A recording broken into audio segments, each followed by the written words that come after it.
안녕하십니까. 저는 2020 팍스넷 뉴스 창립 2주년 기념포럼 사회를 맡은 박주연입니다. 인사드리겠습니다.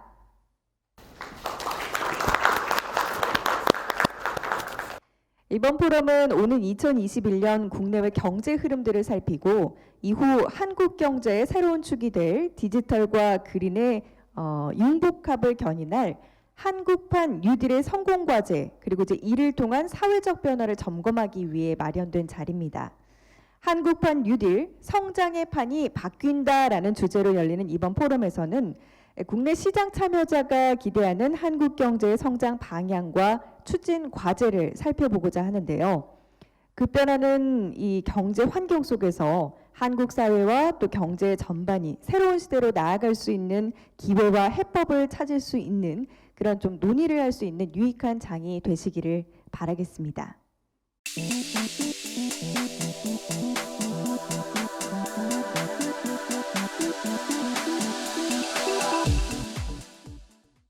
첫 번째 프로그램은 2021년 국내외 경제 전망이라는 주제로 송인호 한국개발연구원 경제전략연구부장께서 말씀해 주시겠습니다. 송인호 부장님께서는 단상 위로 올라와 주시길 부탁드립니다.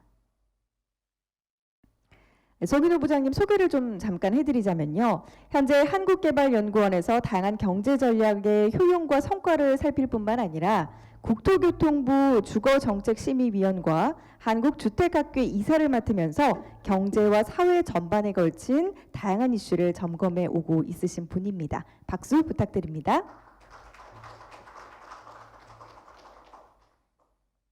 네, 반갑습니다. 지금 방금 소개받은 KDI의 송인호입니다. 전반적인 국내 경제 현황과 전망뿐만 아니라 우리나라를 둘러싼 대내외 환경과 경제 전망을 포함하여 발표하도록 하겠습니다. 어제도 한국은행에서 지난 3분기 경제 성장률을 발표했습니다. 1.9%의 상승률을 기록을 하였습니다.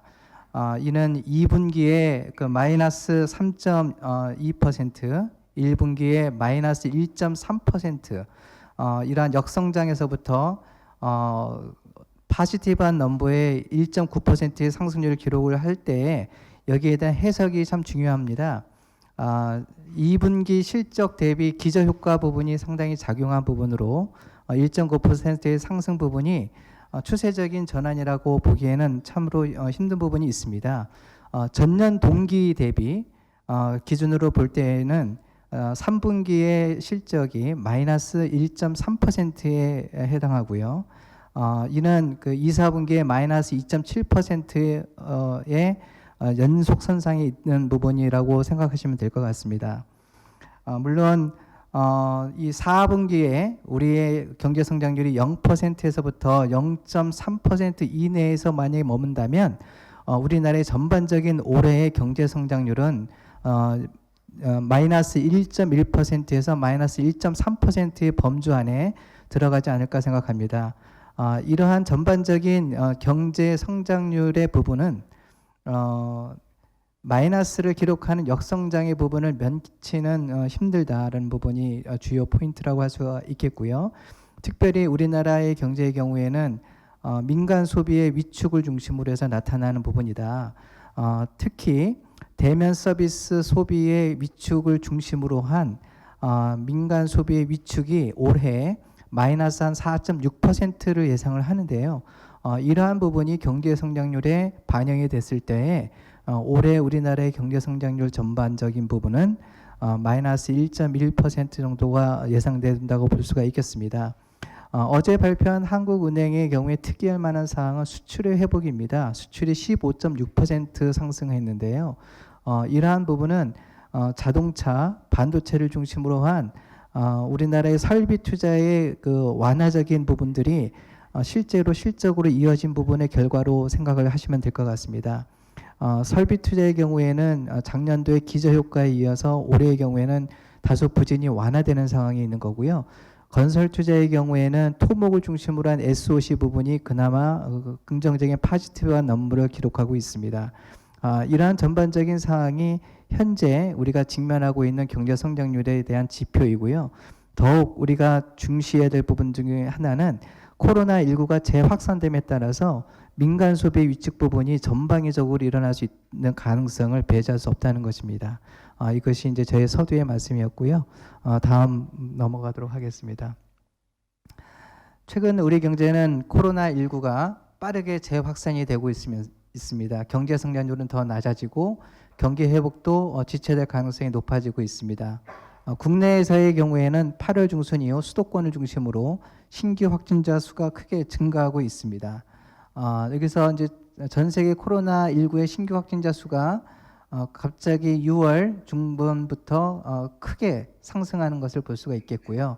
우리나라의 경우에도 4월 이후 진정되었던 코로나19 확진자 수가 최근에 8월 이후에 다시 한번 급증하는 현상을 보이고 있습니다. 참고적으로 코로나19에 의한 확진자 수가 1000명당 1명이 확정이 될 때 우리나라의 경우에는 고용 감소 효과가 2%에서 3%가 일어나고요. 주요 선진국의 경우에는 1000명당 1명이 확진자가 생겼을 경우에는 한 5% 정도의 고용 감소 효과가 있습니다. 우리나라에 비해서 다른 나라의 경우에는 보통 한 2배에서 3배 정도의 고용 감소 효과가 일어나고 있다라는 말씀을 드리겠습니다. 물론 우리나라의 경우에 경기에 의한 고용 탄력성이 있습니다. 이 고용 탄력성이라는 것이 제조업, 비제조업, 서비스업, 대면 서비스업에 따라서 구분이 되어지지만 일반적으로 서비스업의 경우에는 우리나라의 경우에는 1% 경제 성장률이 발생했을 때 0.64% 상승하는 고용 탄력성을 가지고 있기 때문에 거꾸로 말하자면 1%의 그 경제 성장률의 감소나 하락은 0.64%의 그 서비스업 부분에 의한 감소 부분을 예상할 수가 있겠습니다. 다음은 저희가 정규적으로 1년에 2번 경제 성장률을 전망하고 있습니다. 초기에 저희들이 경제 성장을 전망했을 때와 지금 현 시점에서 다시 재수정하여 전망을 했을 때 그 경제 환경이 다른 부분 중에 큰 부분은 코로나19의 재확산과 재감염 부분입니다. 이러한 부분이 만약에 하반기까지도 계속 이어질 경우 어떻게 보면은 이전에 저희가 처음 코로나19가 발병되었고 대구나 경북을 중심으로 해서 확진자 수가 급증했을 때 저희 KDI에서 생각할 수 있었던 그 첫 번째 중요 과제 중에 하나는 포스트 코로나를 대비한 우리나라의 경제 정책의 전반적인 방향을 설정하는 부분이었는데요. 지금은 좀 달라졌습니다. 그때는 포스트 코로나였지만 지금은 위드 코로나라는 차원에서 코로나와 함께할 때의 우리나라의 경제 사회 구조적인 변화와 함께 경제 성장 동력 부분들을 어떻게 재조명해야 되는 것인가에 대해서 고민하고 있고요. 특별히 기술과 정보와 또한 하이테크 기술 쪽의 어떤 이노베이션이 급격하게 일어나는 부분에 있어서는요. 그 경기 대체 고용의 경우에는 경기 위축이 굉장히 크게 나타날 수가 있기 때문에 이 부분에 대해서 저희는 고민하고 있습니다. 현 경제의 상황은 이렇습니다. 앞서 서두에서 말씀을 드렸듯이 민간 소비 부분이 큰 폭으로 떨어지는데요. 그 중에서도 이제 서비스 파트가 굉장히 크게 떨어집니다. 서비스에서도 여행, 운수, 교육, 연예, 스포츠 이런 부분들이 굉장히 큰 폭의 감소 효과를 가지고 있고요. 더군다나 이제 그 저소득층의 자영업을 중심으로 한 그 고용 감소나 소비 비축 부분이 크게 동시에 연결되면서 나타나고 있습니다. 참고로 올해 4월 달까지의 현황을 잘 살펴보면은 일자리 감소가 거의 그 108만 개가 없어졌고요. 이것이 9월 달 지난달의 경우에는요. 83만 개가 서비스업을 중심으로 해서 일자리가 없어졌습니다. 물론 전체적인 고용을 전반적으로 다 추계해 볼 때 올해 전반적인 부분에 있어서는 제조업을 다 포함할 경우에 한 15만 명의 감소, 고용 감소가 있을 것으로 예상을 합니다만 특별히 이 서비스업을 중심으로 한 일자리 감소의 부분이 특히 굉장히 크게 나타났다라는 부분을 말씀을 드리겠고요. 이러한 그 생산과 어떤 공급적 측면뿐만 아니라 어떤 수요적 측면에 있어서도 그 민간 소비의 감소가 서비스업 파트를 중심으로 해서 크게 드러나고 있다. 그래서 재미있는 하나의 에피소드 중에 한 부분은요. 저희가 3분기에 민간 소비는 마이너스 0.1%를 기록했는데요. 이는 그 2분기의 그 파지티브한 넘버에 비해서는 어떻게 보면 다시 하락으로 돌아선 부분이 있습니다. 그 2분기 민간 소비가 그 갑작스럽게 상승했던 부분은 저희들이 대면 활동을 거의 안 하면서 집에서 내구재 소비를 많이 늘렸던 부분이 있습니다. 그러니까 이제 여행은 안 가지만 대형 TV를 산다든가 아니면 자동차를 산다든가 뭐 이런 쪽에 어떤 내구재 소비가 크게 증가하면서 민간 소비가 크게 다시 한번 파지티브한 넘버를 기록한 것이 있는데요. 3분기에 들어서 다시 마이너스로 돌아선 부분에 있어서는 이 코로나가 없어지지 않겠다라는 생각 때문에 나타난 현상으로 보입니다. 아까 말씀드렸듯이 포스트 코로나의 문제가 아니라 이제는 위드 코로나의 시점에서 민간 소비, 설비 투자, 건설 투자, 수출, 대외 교육 이런 부분들이 국내 경제 전반에 어떻게 영향을 미칠지에 대해서 고민해야 될 시점이라고 보여집니다. 물론 바라건대 백신이 빨리 개발이 되어서 코로나가 소멸되기를 간절히 원하지만 백신 개발까지의 과정에서는 경제, 사회, 문화 전반적인 구조에 있어서 우리가 어떠한 방향으로 움직이는지에 대한 전반적인 방향성 설정이 필요하지 않나 생각이 듭니다. 설비 투자와 건설 투자 모두 증가세가 둔화됐고요. 그 다음에 대규모 추가 경정 예산 편성을 통한 정부 지출의 확대는 민간 수요가 급감함에 따라서 경제 성장률의 하락을 일부 완화했습니다. 설비 투자, 건설 투자의 경우에는 각각 반도체 산업과 토목 건설 등 특정 부분에서 개선되었고요. 여타 부분은 부진이 지속되고 있습니다. 특히 건설 투자의 경우에 토목을 중심으로 한 SOC를 제외할 경우 주택 부문, 특히 이제 주거용 주택 부문을 생각해 볼 수 있을 텐데요. 아이러니하게도 올 상반기 동안에 그 건설 투자의 경우 어느 정도의 그 파지티브한 넘버를 기록한 이유 중에 하나는 미분양 물량 해소가 좀 됐습니다. 우리나라의 경우에는 미분양 물량이 굉장히 어떻게 보면 잠재적인 어떤 저해 요인으로서의 부각될 수 있는 한 변수였는데요. 상반기에 주택 시장의 그 상승 부분이 이러한 미분양 물량을 해소하면서 건설 투자에 긍정적인 영향을 미쳤다는 부분을 말씀드리겠습니다. 그렇지만 이런 주택 부문을 제외한 다른 부분들의 경우에는 여전히 그 건설 투자의 전반적인 사항을 턴어라운드 하기에는 여전히 힘이 붙인 부분이 있다고 말씀드리겠습니다. 수출은 글로벌 경기 침체로 크게 위축이 되었지만 최근에는 주요국에서 경제 활동을 재개함에 따라 부진이 부분적으로 완화되었고요. 앞서 말씀드렸듯이 3분기에는 15.6%의 수출 성장률을 기록하였습니다.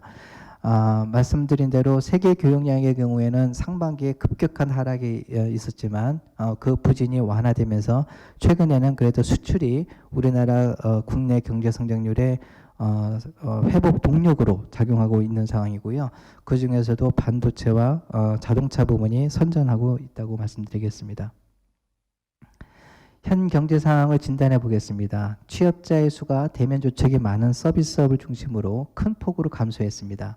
5월부터는 고용 부진이 일부 완화되기는 했지만 코로나19가 재확산됨에 따라서 고용 부진이 여전히 나타나고 있습니다. 산업별로는 익히 예상할 수 있기 바와 같이 대면 접촉이 많은 서비스업에 종사자 지별로는 임시직과 일용직 부분 그리고 자영업자에 집중되는 현상이 나타나면서 경제 주체별에 의한 불균형이 심화되고 있습니다. 마찬가지로 이 그림을 잘 보시면은 산업별 취업자 증감에서 서비스업 부분이 여기에서 큰 폭으로 떨어지는 부분을 볼 수가 있겠고요. 종사자학으로 보면 자영업자의 부분이 큰 폭으로 하락하고 임시 일용직 부분과 함께 크게 하락하고 있는 부분을 볼 수가 있겠습니다. 다음은 우리나라의 전반적인 국내 경제 전망을 말씀드리겠습니다. 우리 경제는 코로나19의 재확산 등으로 전 세계적으로도 민간 소비와 수출이 크게 위축되었지만 우리나라의 경우에는 마이너스 1.1% 역성장을 기록하는 부분들이 주요 선진국에 비해서는 상당히 좋은 실적이라고 볼 수가 있겠습니다. 민간 소비의 경우에는 코로나19의 확산으로 서비스 소비를 중심으로 소비 활동이 제한되고요. 2020년도 올해의 경우에는 마이너스 4.6%의 증가를 기록할 것으로 예상하고 있습니다. 설비 투자의 경우에는 글로벌 반도체 수요 회복 등으로 완만한 회복세를 보일 것으로 전망하고 있고요. 건설 투자는 토목 부문이 SOC를 중심으로 해서 개선되면서 1.1% 증가하고 내년도에는 건축 부문도 회복세를 보이면서 3.1% 증가할 것으로 예상하고 있습니다. 올해의 역성장인 마이너스 1.1% 또는 마이너스 1.3%의 이 부분이 내년도에는 약간의 기저효과가 배제될 수는 없지만 그럼에도 불구하고 우리나라의 그 방역 대책과 그 경제 사회 구조적인 어떤 대응의 어떤 유효성으로 인해서 단순한 기저효과에 의한 파지티브 넘버가 아니라 그 대면의 어떤 유효성과 경제 성장의 동력이 그대로 살아있는 채로 회복이 되는 부분이라고 말씀을 드릴 수가 있겠습니다. 우리 경제는 코로나19의 전 세계적인 확산으로 2020년에 민간 소비와 수출이 크게 위축되면서 마이너스 1.1% 역성장을 기록한 후에 2021년도에는 경기 회복이 제한된 수준에 그치지만 3.5% 정도 성장할 것으로 전망되고 있습니다. 수출의 경우 지금 어느 정도 3분기에 좋은 실적을 나타내고 있고요.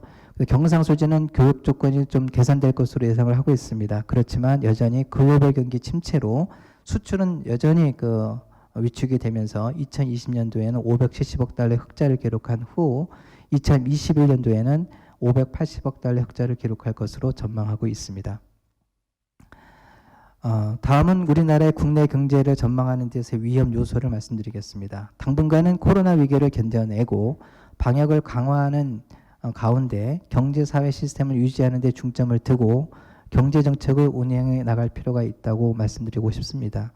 코로나19에 직접적으로 대처할 수 있는 치료제나 백신이 조기에 개발되어 광범위하고 안정적으로 공급되는 경우에 2021년도에는 서비스업도 회복에 중심에 서지 않을까 조심스럽게 예상을 해보고요. 반면 대내외에서는 코로나19의 높은 확산세가 여전히 지속되고 있고 사회적 거리두기가 더 강화될 경우에는 경기 하락의 폭이 더 커지는 가능성을 배제할 수가 없습니다. 한편 미국과 중국 간의 첨예한 대립도 어떻게 보면 국내 경제의 전망의 위험 요인으로 부각이 될 수 있습니다. 세계 경제에서 차지하는 비중이 미국과 중국이 매우 큰 만큼 이들의 관계가 불확실할 경우에 전 세계적인 무역 위축, 금융시장 경색 등이 발생할 가능성을 배제할 수가 없습니다. 다음은 수치로 나타낸 우리나라의 경제 전망입니다.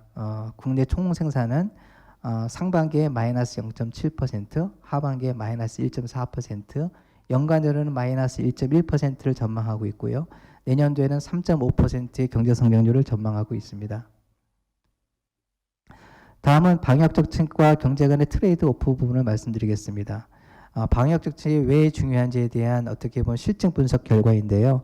어떤 나라의 경우에는 제가 알기로는 스웨덴으로 알고 있는데 그러한 나라의 경우에서는 코로나19가 재현되거나 또 초기에 발생했었을 때 정부 당국에서의 적극적인 개입 없이 그대로 내버려 두는 경우, 또한 이제 다른 유럽 국가의 경우에도 방역 대책이 느슨한 경우, 또는 그 이후에 그레이트 락다운이라고 해서 이제 크게 경제 봉쇄를 하죠. 그런 경우, 그리고 우리나라처럼 3T라고 해가지고요, 테스트, 트레이스, 트리트 정책을 이제 우리나라의 경우는 이제 사용을 했는데. 이러한 경우에 나타나는 경제 전망에 대한 그 효과가 달리 나타날 수 있다는 것을 실증 분석하였습니다. 결론적으로 말씀드리자면은 방역에 성공하지 못할 경우에는 초기의 경제 충격이 보다 더 강화해지고 길게 이어진다는 것을 시사해 줍니다. 그러므로 방역이라는 것이 굉장히 중요한 경제를 위한 정책이구나라는 것을 확인할 수가 있습니다. 먼저 코로나에 대한 우리나라의 GDP 영향입니다. 강력한 방역을 통해서 바이러스 확산을 막지 못한다면 경제적 비용은 크게 증가합니다. 영국의 경우 한 20%의 GDP 손실을 경험을 하였는데요. 거기에 비해서 우리나라의 경제적 비용은 약 4%에 불과해서 약 한 5분의 1 정도 우리나라가 그 경제적 감소 효과를 갖게 되었는데요. 우리나라의 경우에는 아마 전 세계에서도 참으로 그 찾아보기 힘들 정도의 트레이싱 부분이 있어가지고요. 개개인이 어디에 어느 곳에서 얼마나 썼는지까지도 정확히 파악하면서 심지어는 그 제한을 거주하는 정도까지도 시스템적으로 보완이 되어 있다는 부분이 매우 놀라운 부분이라고 할 수가 있겠습니다. 이러한 부분이 사실상 어떻게 보면 영국과 우리나라의 그 실질적인 모델을 통한 경제적 영향의 비교에서도 뚜렷이 나타납니다. 우리나라의 경우에는 숙련과 고숙련의 중간치인 한 요 정도 4% 정도 선에서 GDP 감소 효과를 코비드로 영향을 받지만 영국의 경우에는 거의 마이너스 거의 심한 경우에는 40%이고요. 중간치인 20%까지 있는 것을 볼 수가 있습니다. 만약에 어떠한 방역 조치도 하지 않았을 경우 모의 실험을 한번 해보면요, 감염자의 급격한 증가로 GDP의 손실은 거의 30%에 달합니다.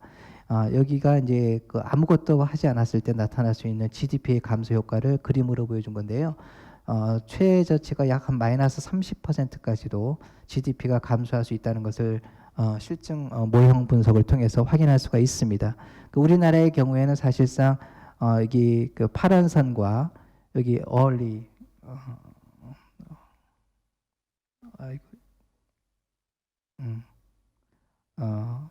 파란 선과 이게 early 부분의 한 중간 정도에 위치하는 부분이 우리나라의 경제 성장률에 미치는 코비드의 영향이라고 볼 수가 있겠고요. 이런 실증 분석을 통해 확인해 본 결과에 따르면 방역이라는 것이 우리나라에게 상당히 큰 도움이 되고 있다라는 것을 말씀드리겠습니다. 한편 국내 부동산 시장의 경우에는 뭐 최근에 뭐 다 아시겠지만 전세 가격이 매우 높은 수준으로 수도권을 중심으로 해서 나타나고 있는데요. 이러한 부분들은 정부의 강력한 대책 등으로 상승이 제한적일 것으로 예상을 해봅니다. 다음은 2021년도 국내외 경제 전망입니다. 그러니까 세계의 경제 전망입니다. OECD의 경우에 2021년까지 회복 흐름을 가져가는 가운데 2020년도 올해의 경우에는 마이너스 4.5%, 내년도에는 5%의 경제 성장률, 세계 경제 성장률을 기록할 것으로 예상을 하고 있습니다. 원래 OECD가 전망한 세계 경제 성장률은 파란색입니다. 이렇게 원래. 그런데 코로나가 발생하면서 실제로 나타난 부분은 이렇게 급격하게 하락을 하고 있고요. 그리고 다시 반등하면서 경제 성장률을 회복을 하는 건데요. 요 부분하고 또 원래 리스크가 이렇게 원래대로 나타나지 않고 급격한 하락에 이어서 중간 정도에 나타나게 되는데요.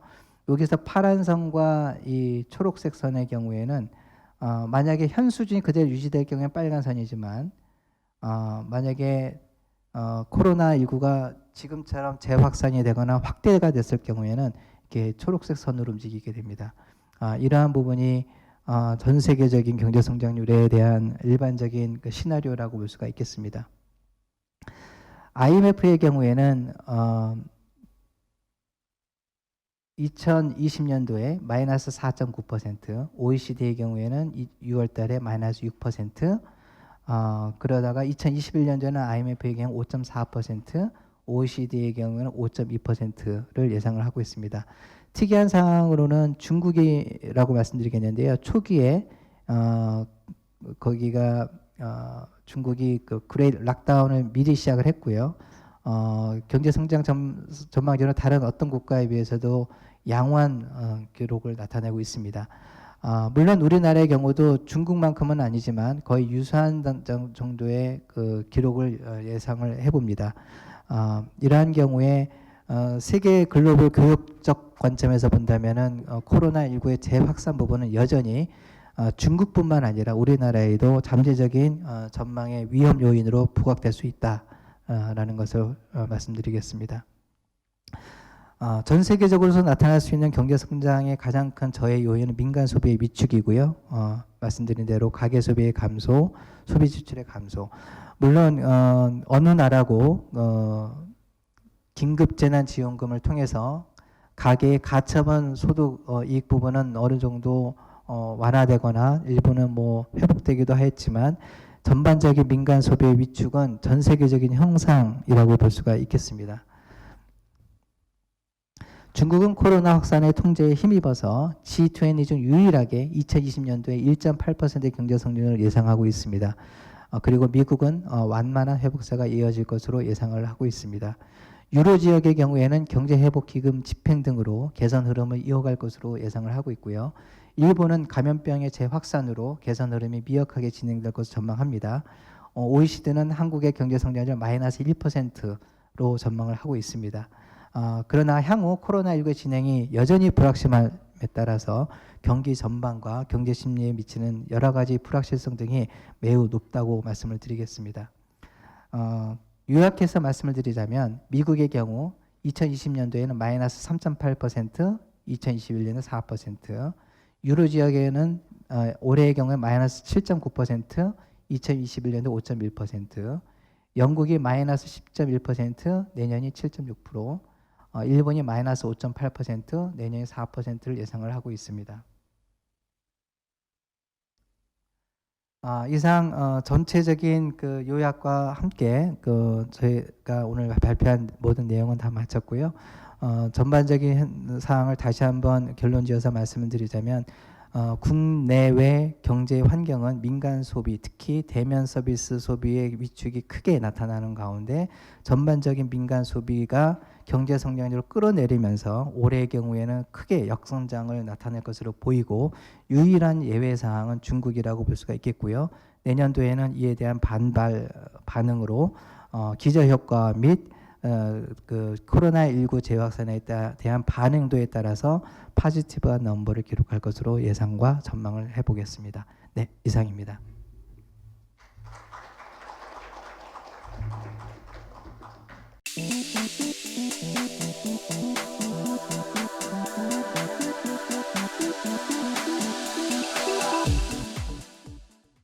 다음은 천재호 기획재정부 정책조정총괄 과장님을 모시고 한국판 뉴딜 정책의 탄생 배경과 기대 효과에 대한 말씀을 전해 듣도록 하겠습니다. 사실 오늘 이제 한국판 뉴딜과 관련해서 윤태식 기획재정부 정책조정국장님이 정부 측 발제를 맡기로 해주셨었는데요. 어제자로 이분께서 이제 차관보로 영전하시면서 승진이 났다고 합니다. 축하할 일이죠. 자, 그래서 오늘 이 자리는 천재호 기재부 정책조정국 정책조정총괄 과장님이 대신 맡아주시겠습니다. 발표 부탁드립니다.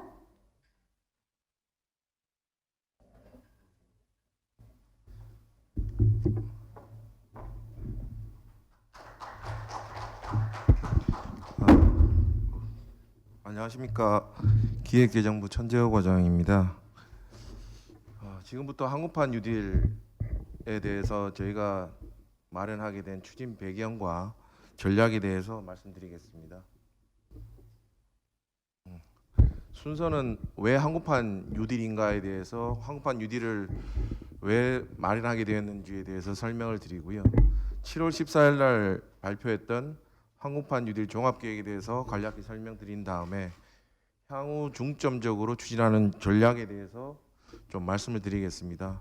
처음에 간단히 말씀드리면 저희가 7월 14일 날 발표는 했지만 이후에도 계속 한국판 뉴딜은 저 계획에 따라서 고정돼서 가는 계획은 아니고요.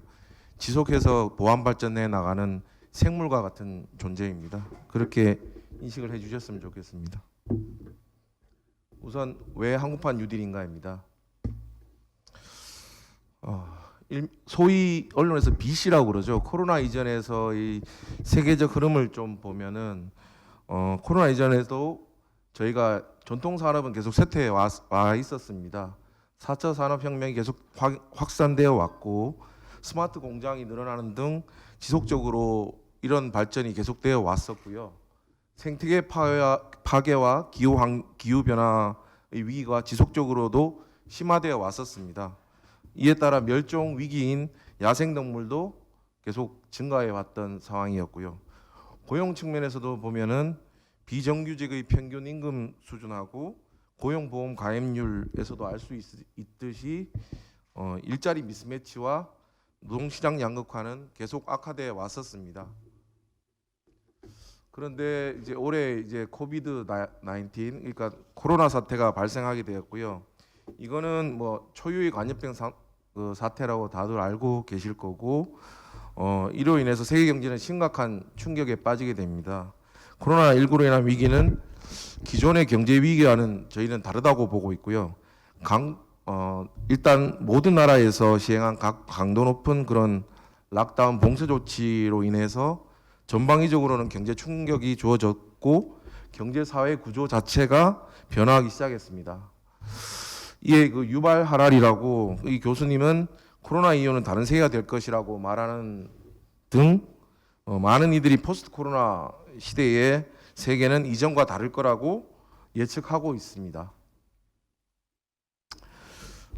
AD 시대라고 하는 코로나 이후에 대해서 일단 코로나가 와가지고 세계적으로 경제 충격이 왔습니다.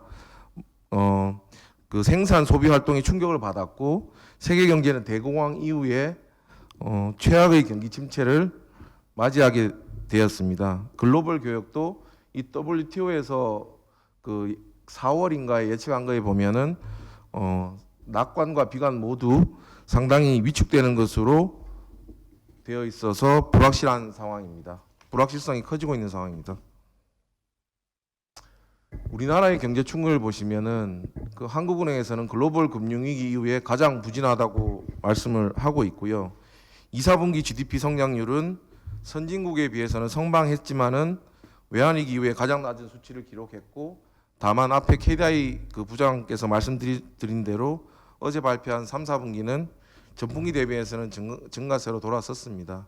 하지만은 그 내역을 보면은 수출은 좀 회복세가 좀 보이고 있는 반면에 코로나가 그 재확산되면서 여전히 소비 같은 내수 쪽은 여전히 안 좋은 것으로 저희는 보고 있습니다. 따라서 코로나19 충격은 경기 침체뿐만 아니라 또한 경제 사회 전반적인 구조적인 변화도 가지고 오고 있습니다. 처음에 말씀드렸다시피 이런 비대면화나 디지털화가 이전에도 계속 되어 왔었습니다. 다만 코로나가 오면서부터 달라진 것은 엄청나게 가속화됐다는 점입니다. 그 화상의 플랫폼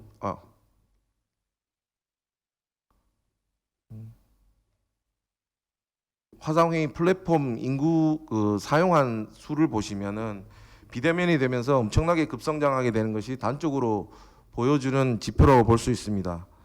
또한 기후 변화도 예전에 계속되어 왔었지만은 그 위기가 아주 이런 질병 자체가 기후 변화로 인해서 생긴 것이 아닌가라는 재평가가 있게 되면서 유럽에서는 2050 탄소 제로 목표를 애플, 구글 등은 100% 재생에너지 사용을 추진하고 있습니다. 또한 구조 변화 과정에서 보면은 이제 고용 문제에 있어 가지고 실업과 양극화에 대한 우려도 보다 더 커지고 있는 상황입니다. 우리 경제 사회의 이런 약화된 연결고리를 강화해야 되는 것이 정부로서는 그 요구를 받고 있는 그런 상황입니다.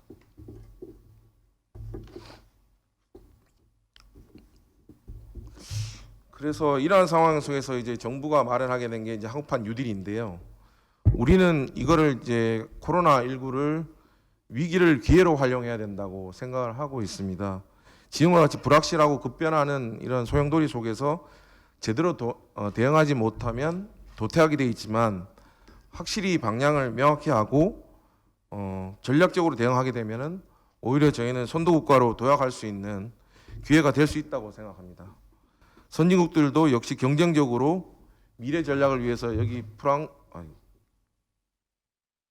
프랑스, 영국, 미국 등 각국이 그 미래 전략을 다 추진하는 것으로 발표를 하고 있고요. 키워드는 저희하고 비슷한 디지털, 그린, 일자리 등입니다.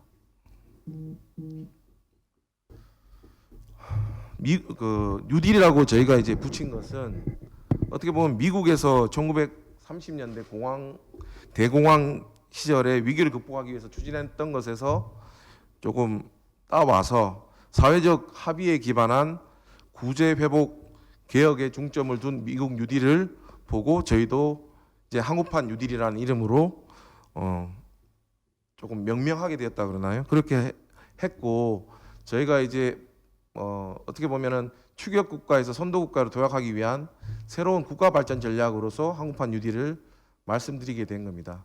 따라서 이게 단기적으로 위기 극복뿐만 아니라 저희가 계획을 보시면 25년까지지만은 기본적으로 중장기적인 국가의 대전환을 이뤄내는 미래 비전으로서 저희가 이제 추진하고 있는 그런 내용입니다. 두 번째로 저희가 7월 14일 날 발표했던 한국판 뉴딜 종합계획에 대해서 간략히 말씀을 드리겠습니다.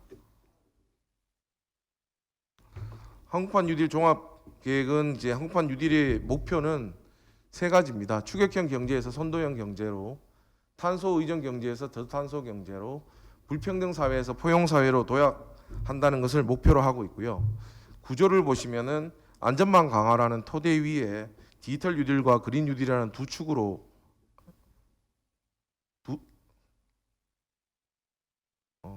이 디지털 뉴딜과 그린 뉴딜이라는 두 축으로 추진한다고 되어 있습니다. 그리고 25년까지 160조 원을 투자해서 일자리가 한 190만 개 정도 창출될 수 있다는 목표를 가지고 마련한 계획입니다. 죄송합니다. 디지털 뉴딜에 대해서 말씀드리면 우리는 현재로서도 앞서 있는 ICT 산업을 가지고 있습니다. 데이터 경제의 꽃을 피우고 경제 전반의 혁신과 역동성 확산을 가져오기 위한 이러한 파트라고 보시면 될 것 같고요. 주요한 내용을 보시면 대표 과제라고 볼 수 있는데 데이터댐을 이제 구축해서 전 산업의 5G, AI 융합 및 확산을 가속화하고 지능형 정부 그리고 지금 깔려 있는 도로, 철도 등 SOC의 디지털화도 촉진을 해서 국민들에게 안전하고 편리한 생활을 제공하겠다는 목표를 가지고 있습니다. 두 번째 축은 그린 뉴딜입니다. 그린 뉴딜은 탄소 의존 경제에서 탄소 중립을 지향하는 전탄소 그린 경제로 전환하기 위한 축입니다. 여기에 이제 대표 과제를 보시면 노후 건축물의 그린 리모델링, 제로 에너지화라고 하는데요. 를 본격적으로 추진해 나가서 신재생 에너지 보급을 확대하고 친환경 미래차 모빌리티 보급도 박차를 가해 나가겠다는 그런 쪽입니다. 이거를 통해서 사람, 환경, 성장이 조화를 이루고 국제사회의 기후 논의를 선도하는 그린 선도 국가로 구현해 나가고자 하는 그런 축의 목표를 가지고 있습니다. 마지막은 토대라고 말씀드린 안전망 강화 쪽입니다. 안전망 강화는 코로나19로 인해서 어려움에 처한 사람들과 경제사회 격변 속에서 일시적으로 낙오하는 사람들을 품어주고 새로운 기술을 다시 익히도록 해서 적응할 수 있도록 도와주자고 하는 파트입니다. 고용보험 사각지대를 해소하는 등 촘촘하고 탄탄한 안전망을 구축해서 취약계층을 보호하겠다는 것이 큰 하나의 대표 과제고요. 두 번째는 사람을 중심으로 투자를 확대해서 경제 구조 변화에도 소외되지 않고 디지털 파트나 그린 파트에 일자리에 적응할 수 있도록 하겠다는 내용입니다. 이러한 저희 이제 7월 14일 날 발표하고 난 다음에 여러 가지 평가가 많았습니다. 국내 평가가 많았었는데 저희가 이제 국제사회에서는 긍정적인 평가도 좀 있었고요. 블룸버그 또는 외신 또 OECD 쪽에서는 긍정적으로 평가하면 주목하고 있다는 얘기가 있었고 민간 기업들도 저희가 발표하고 난 다음에 투자 확대하는 내용을 계획들을 발표해주고 있으십니다. 민간 기업이 하고 있고 그 다음에 특히 이제 뉴딜 쪽 사업에 나가는 거 이제 재정 사업이 공모를 하고 있는데요. 여기에 대한 관심이 좀 많다고 말씀드릴 수 있습니다. 예를 들면 데이터댐이 데이터를 수집 활용하는 그런 프로젝트인데 5,800여 개 기업 기관에서 신청을 했다는 그런 그 실적도 나오고 있는 그런 상황입니다. 반면에 이제 언론에서는 조금 예전에 계속된 사업이 추진되고 있는 거 아니냐는 여러 가지 조금 비판도 있는 거는 사실인데요. 저희가 이제 재정을 하다 보면은 저희가 새로운 사업이 갑자기 나타날 수 있는 건 아니고 정부가 사업을 추진하다 보면은 예전에 있던 사업도 가속화하거나 새로운 사업도 충분히 연구를 한 다음에 시작하게 되는 그런 측면이 있습니다. 그러다 보니까 저희가 20년 추경부터 들어갔던 사업들은 기존 사업을 조금 가속화시키는 그런 사업들이 대부분이었고요. 내년부터는 이제 신규 사업도 상당히 들어가는 그런 구조로 마련되어 있다는 점을 말씀을 드립니다. 이제 향후 중점 추진 전략에 대해서 말씀을 드리겠습니다.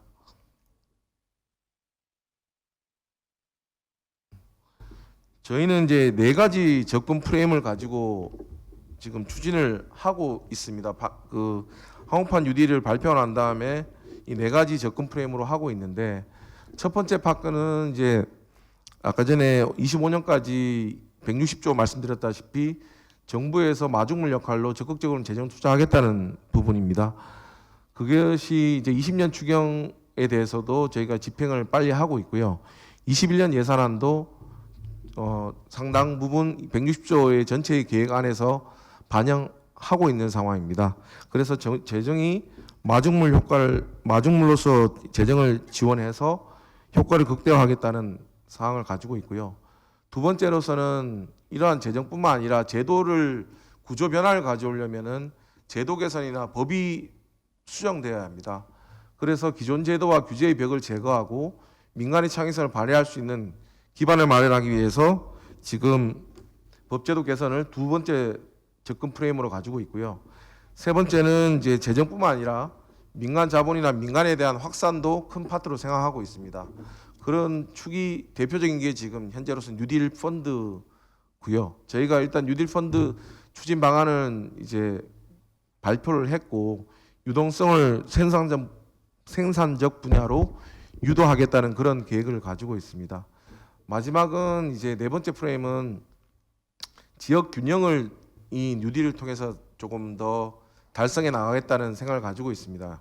항공판 뉴딜이라는 게 결국은 사업을 하다 보면 결국 실행은 지역에서 되고 있고요.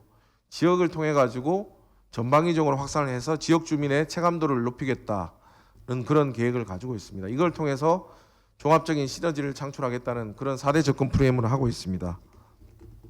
구체적으로 말씀드리면 첫 번째 적극적 재정 투자입니다. 적극적 재정 투자는 3차 추경 예산이 저희가 정부 지원이 4조 8천억이 들어갔고요. 현재 거의 90%에 가까운 집행 실적을 보이고 있습니다.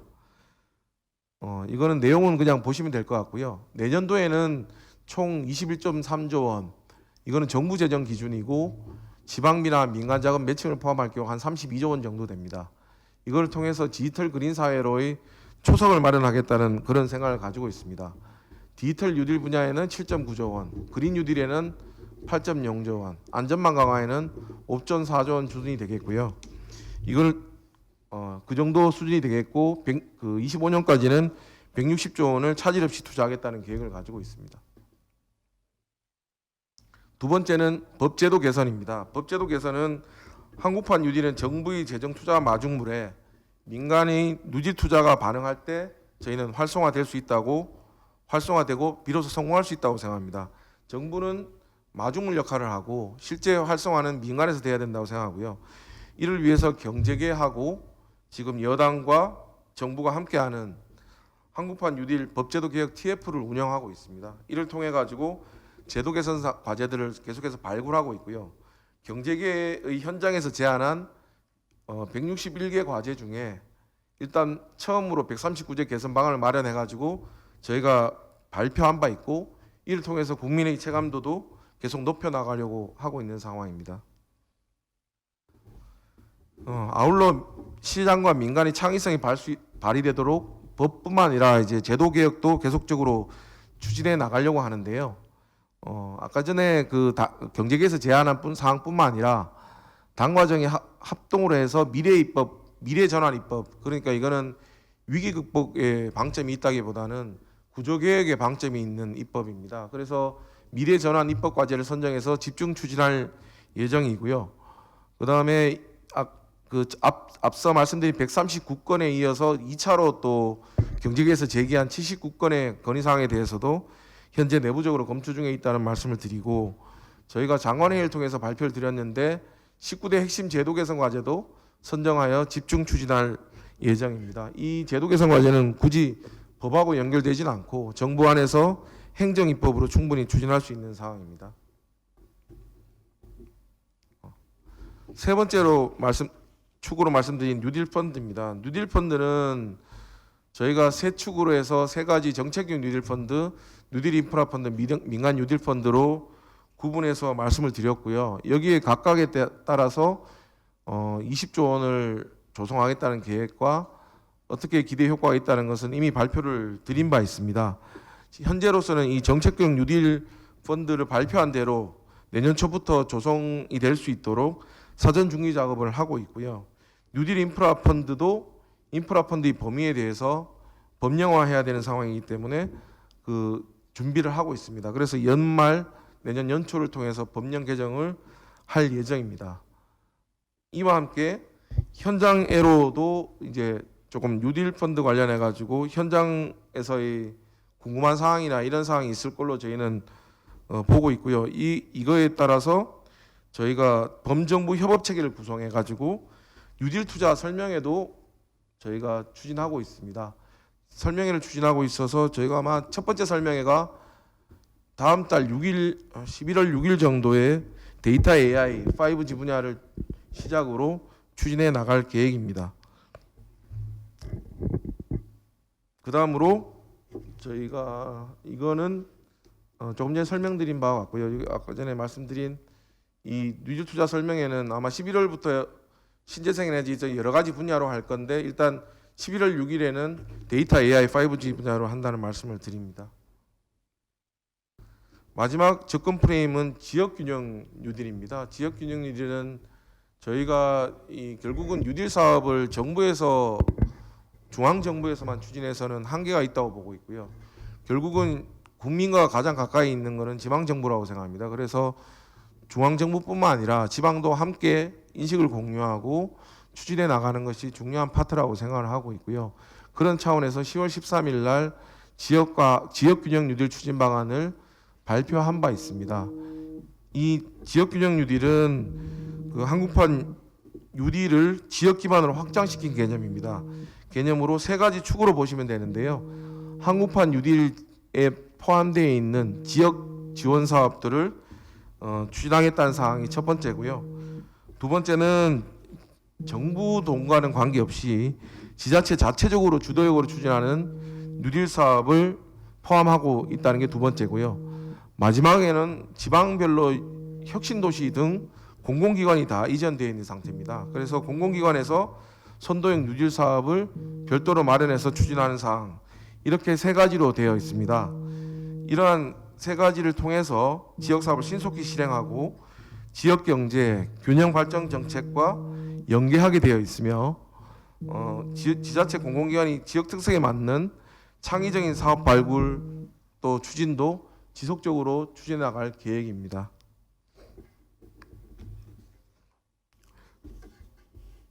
이를 위해서 지금 저희는 세 가지를 이제 정부에서는 추진하고 있는데요.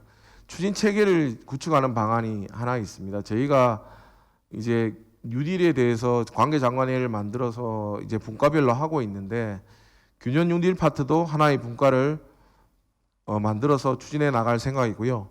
시도별로 뉴딜 추진단을 구성하고 전담 부서도 지정하여 운영할 계획입니다. 이와 함께 지자체가 정부와 함께 할 수 있도록 인센티브 방안도 구체화할 예정입니다. 일단 우선적으로 한국판 뉴딜 사업 중에 지자체 공모 사업들이 있습니다. 그걸 파악해서 저희들이 이제 적극적으로 참여할 수 있도록 할 예정이고요. 가점 제도나 지방채 한도나 교부세에 대한 인센티브, 그 다음에 지방 투자 심사 제도나 펀드 등으로 인해서 지역균형 뉴딜에 대해서 조금 절차를 간소화하고 펀드 등의 가점을 줄 수 있는 그런 방안을 지금 검토 중에 있습니다. 연말까지는 구체적인 방안을 마련해서 발표할 계획이고요. 마지막으로 제도 개선이나 홍보 쪽도 같이 하고 있습니다. 지역 뉴딜, 균형 뉴딜 관련해서 지자체에서 계속 요구하는 제도 개선 사항들도 발굴해서 검토할 예정이고요. 권역별 지역 균형 뉴딜 포럼을 통해 가지고 균형위에서 추진하고 있는 사항인데 지자체와 협업하여 지역 뉴딜에 대해서 계속 추진해 나갈 이럴 계획입니다. 이제 앞서 말씀드린 그런 네 가지 축으로 저희가 네 가지 접근법으로 프레임을 가지고 추진하고 있고요. 제일 처음 제가 말씀드린 대로 한국판 뉴딜은 이 네 가지 프레임으로 하지만 지속적으로 변화하고 발전해 나갈 계획이고요. 보완해 나갈 계획입니다. 그리고 그 정부는 결국 정부 재정 투자 160조는 완성시키는 160조가 아닙니다. 저희는 단순히 이제 마중물 역할, 새로운 파트를 들어갈 때 저희가 마중물 역할이 필요하다고 생각해서 투자하는 것이고, 결국 그거를 넘어서서 세계적으로 나가기 위해서는 민간의 투자와 아이디어가 저희는 필요하다고 생각합니다. 그걸 통해서 한국판 뉴딜이 성공할 수 있다고 생각하고요. 성공할 수 있다고 생각하고, 그 정부는 단순히 한국판 뉴딜이라는 일종의 플랫폼을 만들었다고 저희는 생각을 하고 있습니다. 그래서 민간에서 새로운 사업들이 그걸 가득 채워주기를 바라고 있고요. 언제나 저희가 이 아까 전에 애로 해소 같은 설명이나 등등을 통해서 민간이나 기업 쪽의 건의 사항을 계속 받을 예정입니다. 그래서 필요한 사업들에 대해서는 저희가 앞으로 또 추가라기보다는 160조 안에서 어떻게 우선순위가 바뀔 수도 있고 좀 더 건실한 그 계획이 나와주기를 저희는 기대하고 있습니다. 이상입니다.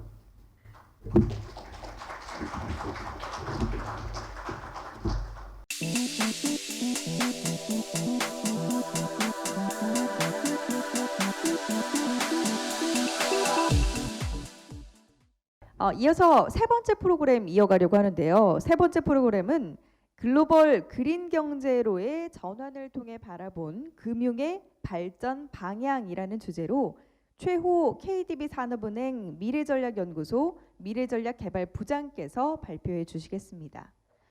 최호 부장님은 KDB 산업은행 입행 이후에 종합기획부와 미래전략부 스마트 KDB 추진단장을 역임하시면서 실효성 높은 미래전략 마련을 위한 이론과 실무를 겸비한 인물로 꼽히고 있으십니다. 현재는 산업은행의 미래전략연구소 미래전략개발부장으로 활동하고 있습니다.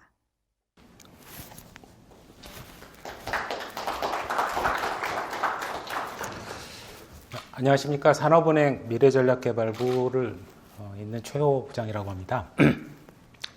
오늘 제가 발표하는 주제는 한국판 뉴딜 중에서 조금 그린 쪽에 이제 맞춰져 있다고 생각이 들어가고요. 이 그린 뉴딜을 배경을 앞에서 우리 천 과장님께서 말씀하셨는데, 그쪽을 좀 글로벌하게 보면서 어떻게 이런 방향으로 흘러가고 있는가, 이 흘러가는 방향을 볼 때 그러면 결과적으로 저희가 원래 저희한테 요청하신 주제가 자금은 어디로 그럼 흘러갈 거냐라는 거였는데, 그러면은 자금은 어느 쪽으로 흘러갈 것인가를 간접적으로 좀 쳐다볼 수 있는 그런 시간이 되었으면 좋겠습니다. 오늘 저는 이제 이 성장 동력으로서 그린 경제, 아까 위기이기도 하지만은 또 한편에서는 성장 동력이 되기도 하는 기회 요인이 됩니다. 그래서 이 그린 경제에 대한 최근 트렌드, 그 다음에 각국 주요국들이 왜 어떤 전략으로 이것들을 추진하고 있는지, 또 한편으로는 금융 쪽에서는 어떻게 움직임이 있는지, 그리고 마지막으로는 저희 이제 금융 사이트에서 어떤 변화들이 있을 것인지를 이제 말씀을 드리면 전체적으로 자금들도 기업들도 이 방향으로 흘러가겠구나 하는 것들을 엿보실 수 있지 않을까 이렇게 생각합니다. 먼저 이제 성장 동력으로서 그린 경제를 위한 최신 트렌드를 보는데요. 먼저 이제 좀 낯선 분들도 있겠지만 유엔에서 지속 가능 발전 목표라는 걸 채택을 하기 시작합니다. 그리고 파리 기후 협약이 있고요. 그 다음에 전체적으로 산업과 기업이 그 방향으로 친환경으로 옮겨간다. 그리고 금융도 그린화로 가고 있다라는 트렌드를 말씀드릴게요. 먼저 제일 컸던 출발점은 물론 이전에도 이런 움직임이 있었습니다.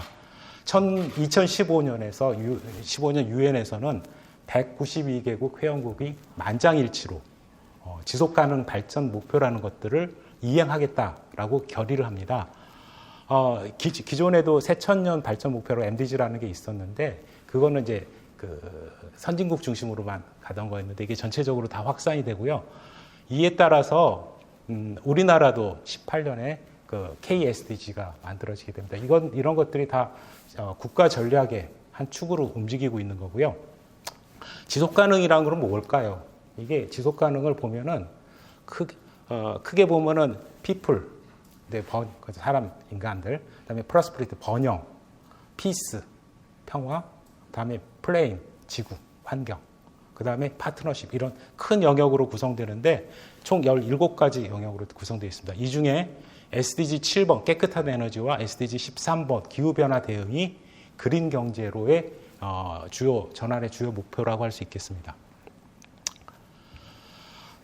우리나라 좀 전에 말씀드렸다시피 한국에서도 우리나라에서도 KSDG가 이런 것들이 이미 만들어지고 국가 전체 전략을 지금 한 축으로서 지금 작동을 하고 있고 나중에 또 말씀드릴게요. 그 다음에 그린 경제로서의 전환의 가장 큰 촉매제는 파리 기후 협약인 것 같습니다. 파리 기후 협약은 아까 2015년 9월인가가 SDG였는데 이건 2015년 10월입니다. 역시 유엔 전 195개 당사국이 모두 사인을 했고요. 2020년부터 발효를 하기 시작합니다. 이 파리 협약의 목표는 지구의 평균 온도 상승을 산업화, 그러니까 1850년경 그 이전 대비 온도 올라가는 걸 2도씨 정도 이내로 유지하고 1.5도씨까지 높이는 것을 제한하도록 이제 당사국들이 노력하겠다라고 하고요. 이게 그냥 노력으로만 끝나는 것이 아니라 NDC라고 해서 자발적인 목표를 유엔에 제출하고 향후 이것들을 이행을 지속적으로 점검을 하게 됩니다. 그러니까 이런 것들이 이제는 전 세계 국가들이 따라야 할 하나의 큰 트렌드가 된 거죠. 올해 아마 이 백조 보신 적 있으실 거예요. 그린스완이라는 그 BIS에서 얘기를 했는데요. 그린스완이 뭐냐면은 원래 블랙스완이 금융위기 당시에 나왔잖아요. 예측치 못하게 갑자기 튀어나오는 이상한 것들로 인해서 금융위기가 오는 건데 그린스완은 기후변화로 인해서 금융위기가 찾아온다는 뜻이고요. 위험을 크게 두 가지로 정의를 했습니다. 전환 위험과 트랜지션 위험과 물리적인 위험입니다. 전환 위험은 앞에 말씀드린 그런 규제, 법률이 바뀌고 시장이 바뀌고 기술이 바뀜으로써 기업들한테 이게 재무적으로 영향을 주기 시작합니다. 사업이 안 되기 시작하고 그 영역에서 더 이상 비즈니스를 못할 수 있는 위험들이 되고요. 이런 것들은 간접적으로 금융기관들의 건전성에 영향을 미칩니다. 마찬가지로 물리적 위험은 올해 이제 태풍들 많이 겪고 홍수 같은 걸 많이 겪었는데 그런 걸로 인한 기후변화로 인한 직접적인 피해들 이런 걸 물리적 위험이라고 얘기하고요. 2030년도쯤 되면은 전 세계적으로 위험이 전 GDP의 한 6%에서 11% 사이에 영향을 받을 것이라고 예상을 하고 있어요.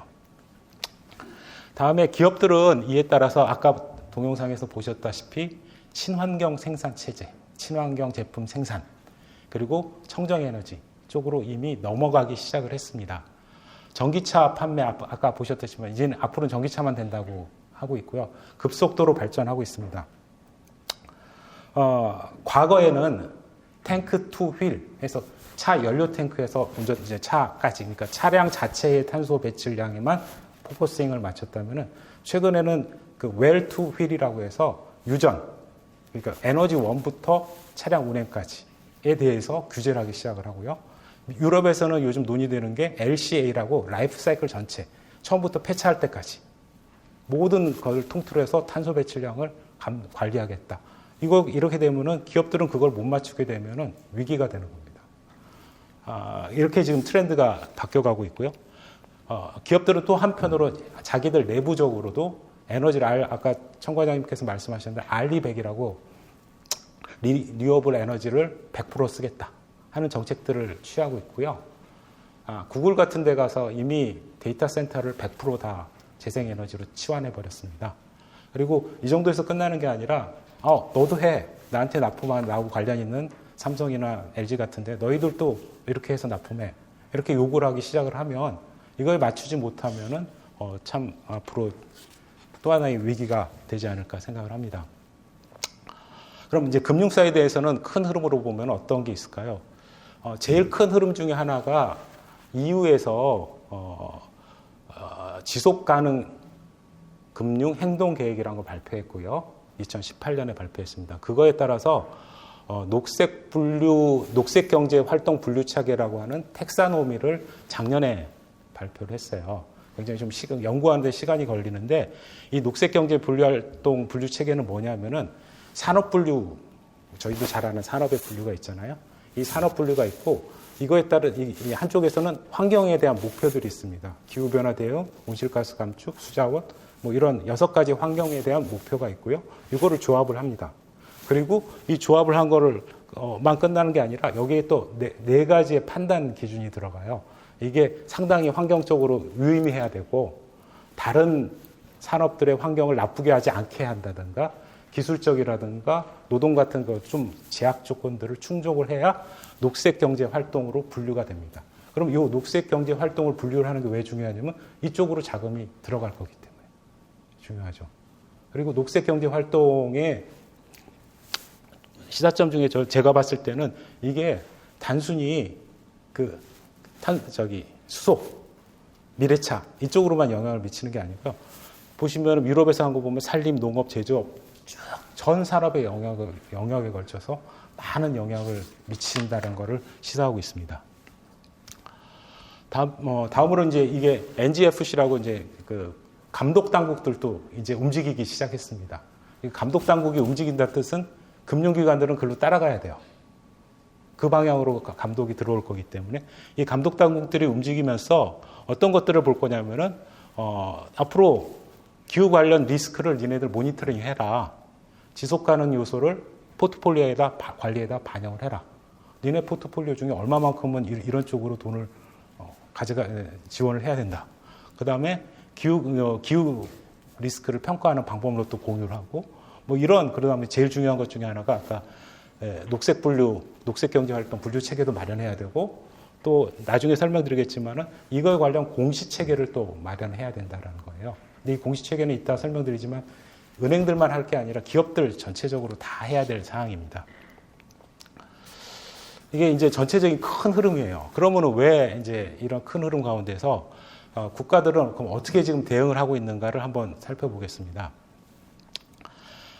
크게는 아까 말씀드렸다시피 SDG라는 지속가능 발전 목표라는 큰 게 있습니다. 이 안에는 환경도 있고 사회도 있고 거버넌스도 있고 뭐 많은 것들이 있는데 그 중에서 기후변화에 대한 충격이 지금 가시화되고 있잖아요. 그거에 대한 대응에 대한 공감대가 형성이 됐고 그 공감대가 형성되면은 내부적으로 어떤 일이 나오면 각국들이 에너지 정책들을 수립을 하게 됩니다. 에너지 관련 정책들을 수립을 하고 그 에너지 정책을 수립을 하다 보니까 이게 각국의 기회 요인이 되기도 하고 성장을 할 수 있는 동력 요인으로 작용을 하게 되더라. 이게 앞으로 이 나라 자기 나라들이 갖고 있는 강점하고 연결시키면은 국가 성장 전략이 될 수 있겠더라 하는 취지에서 각국들이 다 이런 방향으로 흘러가는 것 같습니다. 이유를 살펴보면 2018년에 EU에서 2050년 장기 전략을 마련합니다. 이 안에서는 탄소 중립 실현, 탄소 중립이라고 하면은 탄소를 아예 안 만든다는 게 아니라 내기도 하고 없애기도 해서 제로를 맞추겠다는 뜻인데 이 탄소 중립 실현을 2050년까지 하겠다라는 목표 하에 앞으로 10년 동안 1조 유로를 최소한 투자를 합니다. 에너지 건축, 산업 수송 분야 등 7개 분야에 대해서 투자를 할 건데 이 그림에서 이제 유럽의 이제 그린딜이라는 투자 계획의 큰 개요인데요. 보시면 아까 우리 청과장님도 말씀하셨다시피 EU의 예산이 가장 중요합니다. 이게 리스크가 있는 영역이기 때문에 예산이 들어가고 그 다음에 ETS라고 해서 이제 배출권 시장에서 그동안 거래하면서 모았던 기금들, 그 다음에 회원국들이 돈도 좀 각자 각출하고 이런 공적인 기금들을 바탕으로 이 인베스트 EU라고 하는 보증기구를 활용을 하고요. 이 보증기구에 민간 쪽 자본들이 들어오게끔 유도를 하는 겁니다. 그러니까 전체적인 전 세계의 흐름이 같은 흐름으로 가고 있다라는 거고요. 요 유럽 쪽에서 또 주목해서 보셔야 될 게 공정전환 체계에 특별히 한 1,000억 유로를 할당을 해놨는데 이거는 이 그린 경제로 가다 보면은 망가지는 산업들, 망가지는 영역, 지역들이 있어요. 철강 산업단지 갑자기 가동을 중지를 해야 된다든지 했을 때 그 영역을 치유할 수 있는 자금들을 별도로 책정을 하고 있습니다.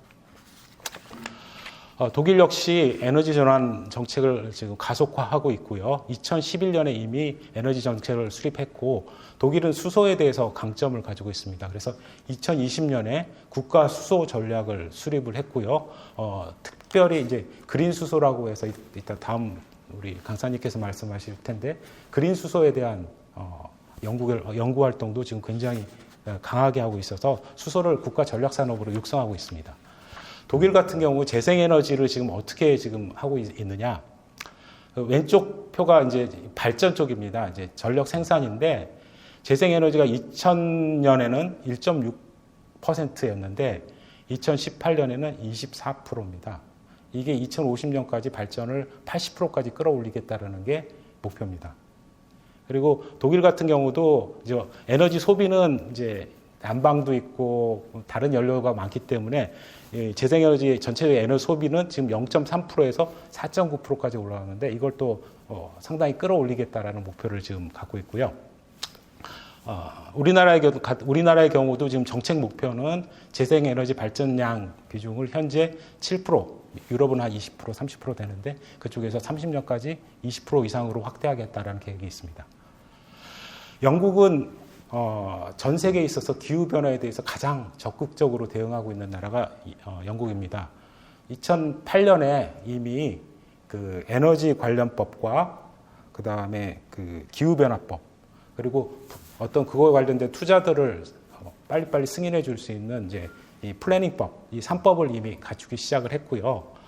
2017년에 청정성장 전략을 수립했고 이것을 이행하기 위한 금융 계획까지 마련을 했습니다. 2019년에 녹색 금융 전략이 수립이 됐습니다. 청정성장 전략에는 보시면 영역이 굉장히 다양합니다. 기업, 당연히 기업 산업 당연히 들어가고요.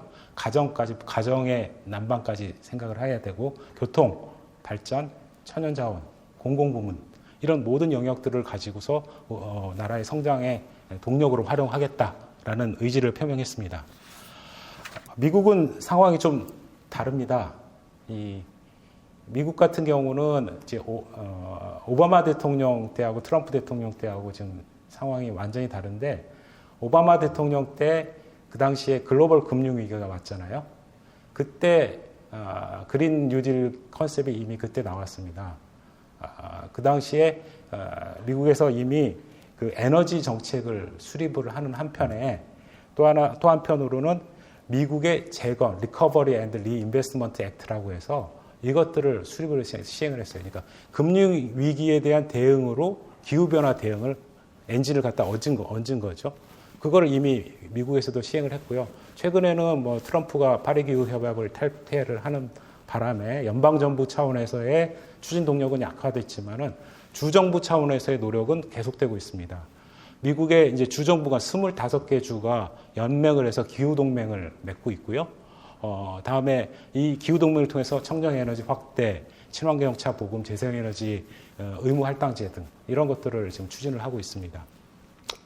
민주당 쪽에서는 그린 뉴딜에 대해서 지금 새롭게 작년 2월에 그린 뉴딜안을 결의안을 발표했고 인프라 재건 법안도 올해 7월에 발표했습니다. 이 민주당 쪽에서 지금 정권이 만약에 바이든 쪽으로 넘어가면 정책이 또 한 번 요동을 칠 것 같습니다. 이제 금융 쪽을 그러면 거꾸로 다시 한번 지역별로 살펴볼게요. 금융 쪽의 특성은 아직까지는 정책 금융기관의 활용이 높습니다만 점차 민간 쪽으로 넘어가고 있는 것이 트렌드 같습니다.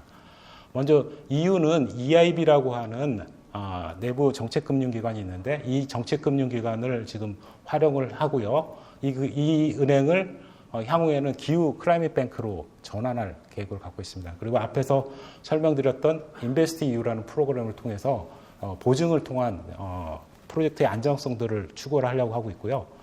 독일은 이제 은행 중심의 경제 시스템을 갖고 있는데 이쪽은 KfW라고 정책금융기관이 있습니다. 이 정책금융기관들이 은행들한테 자금을 이러이러한 영역들에 대해 자금을 빌려주는 상품들을 개발해서 자금을 공급을 하고 있고요. 미국은 아까 말씀드린 주 단위로 움직이다 보니까 주 단위 그린뱅크가 있습니다. 커네티컷이 제일 먼저 생겼고 뉴욕이 또 상당히 유명한 은행인데 이 주 단위 그 그린뱅크들이 운영이 되고 있고요. 최근에 민주당 주도로 국가기후은행의 설립을 논의하고 있고 이게 재건법 안에 지금 한 섹터로 지금 포함돼서 지금 논의가 되고 있습니다. 만약 국가기후은행이 세워진다 하면은 각 그린뱅크가 없는 지역에 대한 그린뱅크 지원, 설립 지원, 그 다음에 자금을 어떻게 공급할 수 있는가 디자인하는 거, 그 다음에 실제적으로 프로젝트에 대해서 자금을 태우는 일까지 그런 것들을 담당할 것 같습니다. 그럼 민간 쪽 얘기를 해야 되는데 민간은 그러면 안 하고 있느냐? 민간 쪽에서도 저희 지금 제가 속한 부서가 미래 전략을 고민하는 부서인데 작년까지만 해도 솔직히 이 영역에 대한 고민이 깊지 않았습니다. 그런데 이게 아니더라고요. 이 그린 뉴딜을 계기로 저희도 스타디를 해보다 보니까 이쪽이 트렌드가 되고 있습니다. 그래서 지금 글로벌 은행들의 주요한 전략은 크게 세 가지 같아요. 글로벌라이제이션하고 디지털라이제이션, 그 다음에 지속가능. 이 세 가지가 주요한 전략 같고요. 여기서 지금 앞부분 영국은 제가 은행을 시스템을 설명 안 하고 넘어왔는데 기후은행이 제일 먼저 영국에 있었어요. 근데 이 영국에 있는 기후은행이 GIB라는 게 있었는데 2017년에 호주 맥쿼리 은행에 매각이 됩니다. 이 매각이 됐다는 의미는 민간 자본이 샀어요. 돈이 되기 시작했다는 얘기죠.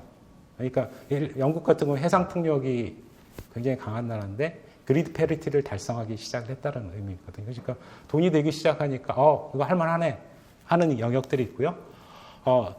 아래에서 이제 설명드린 여러 가지 이그젬플들이 있는데 이걸 살펴보면은 그린 쪽으로 돈을 투자하겠다. 그리고 그린이 아닌 쪽은 안 하겠다. 석탄 같은 거. 그리고 내부적으로 이렇게 만들어 가겠다 하는 내용들을 다 담고 있고요. 그런 방향으로 지금 흘러가고 있습니다. 우리나라에서는 아까 우리 청 과장님 말씀하신 이제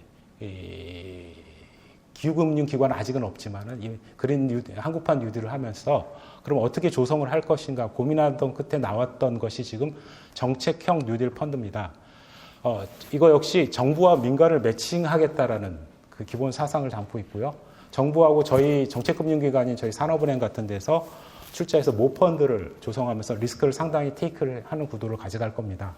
그리고 민간 쪽에서 민간 공모 사모펀드 등 이런 쪽으로 해서 재조달한 민간 자금들이 넘어와서 합쳐져 가지고 여러 프로젝트 기업들에게 이제 자금이 공급되는 그런 구조로 진행이 될 거고요.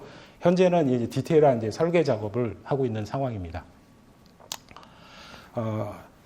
그린 경제로서 이제 앞으로 이렇게 전환이 될 때, 그러면 금융은 어떻게 바뀔 것이냐. 앞에서 다 설명을 다 드린 바는 있지만은, 금융기관도 이 방향으로 갈 수밖에 없을 거고요. 그것이 그린 경제로의 전환이 이미 생존 전략이 되는 것 같습니다. 기업뿐만 아니라 은행도, 금융기관도 이쪽을 지원하는 것이 생존 전략이 될 수밖에 없고요.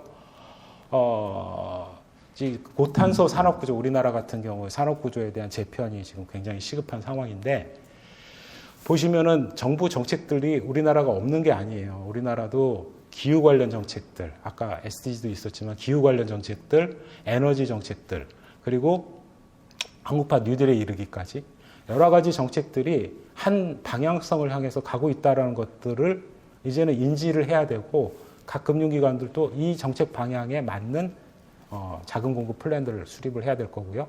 기업들도 이 정책들을 바라보면 어떤 쪽에 수요가 있을 것인가를 이제 짐작할 수 있게 될 것 같습니다. 중요한 게 산업 구조가 바뀌어야 되는 것이 가장 중요합니다. 산업 구조만 바꿀 것이 아니라 그 에너지 절감도 해야 되고요. 생산 방법도 바꿔야 되고요. 여러 가지 이제 그 자금 수요들이 튀어나올 텐데, 이런 것들이 아까 말씀드린 선진국에서의 하고 있는 정책들을 보면서 저희도 연구하고 개발해 나갈 그런 영역 같고요. 산업 저탄소로 주로 지원해야 될 분야는 기본적으로는 전력 에너지고요. 그리고 자동차, 전지, 석유화학 쪽에서는 수소 관련된 사항들이 있고요. 그다음에 그린 인프라 관련해서도 굉장히 많습니다. 이제 도시 숲, 전혀 이거하고는 상관없는 것 같지만 도시 숲 이런 것까지도 전체적으로 탄소를 저감하는 활동이기 때문에 탄소 저감을 할 수 있는 프로덕트가 계속 개발이 돼야 될 것 같고요. 한편으로는 반대쪽으로 위기에 처한 영역들이 있습니다.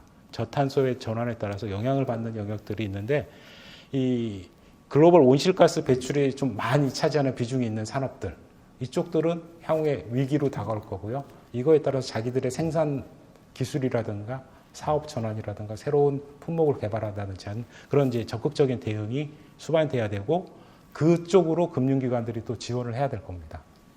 그리고 아울러 또 이 소부장 우리나라 같은 경우는 대기업 중심으로만 돌아가는 나라가 아니기 때문에 그린 생태계에 관련된 소부장 산업들이 서로 연결될 수 있는 그린 생태계 육성도 아주 중요한 금융의 방향성인 것 같습니다. 지금까지는 어느 쪽으로 지금 우리가 금융기관이 돈을 태워야 되느냐 이런 얘기를 하는데 그렇게 하기 위해서는 금융기관 안이 좀 바뀌어야 됩니다.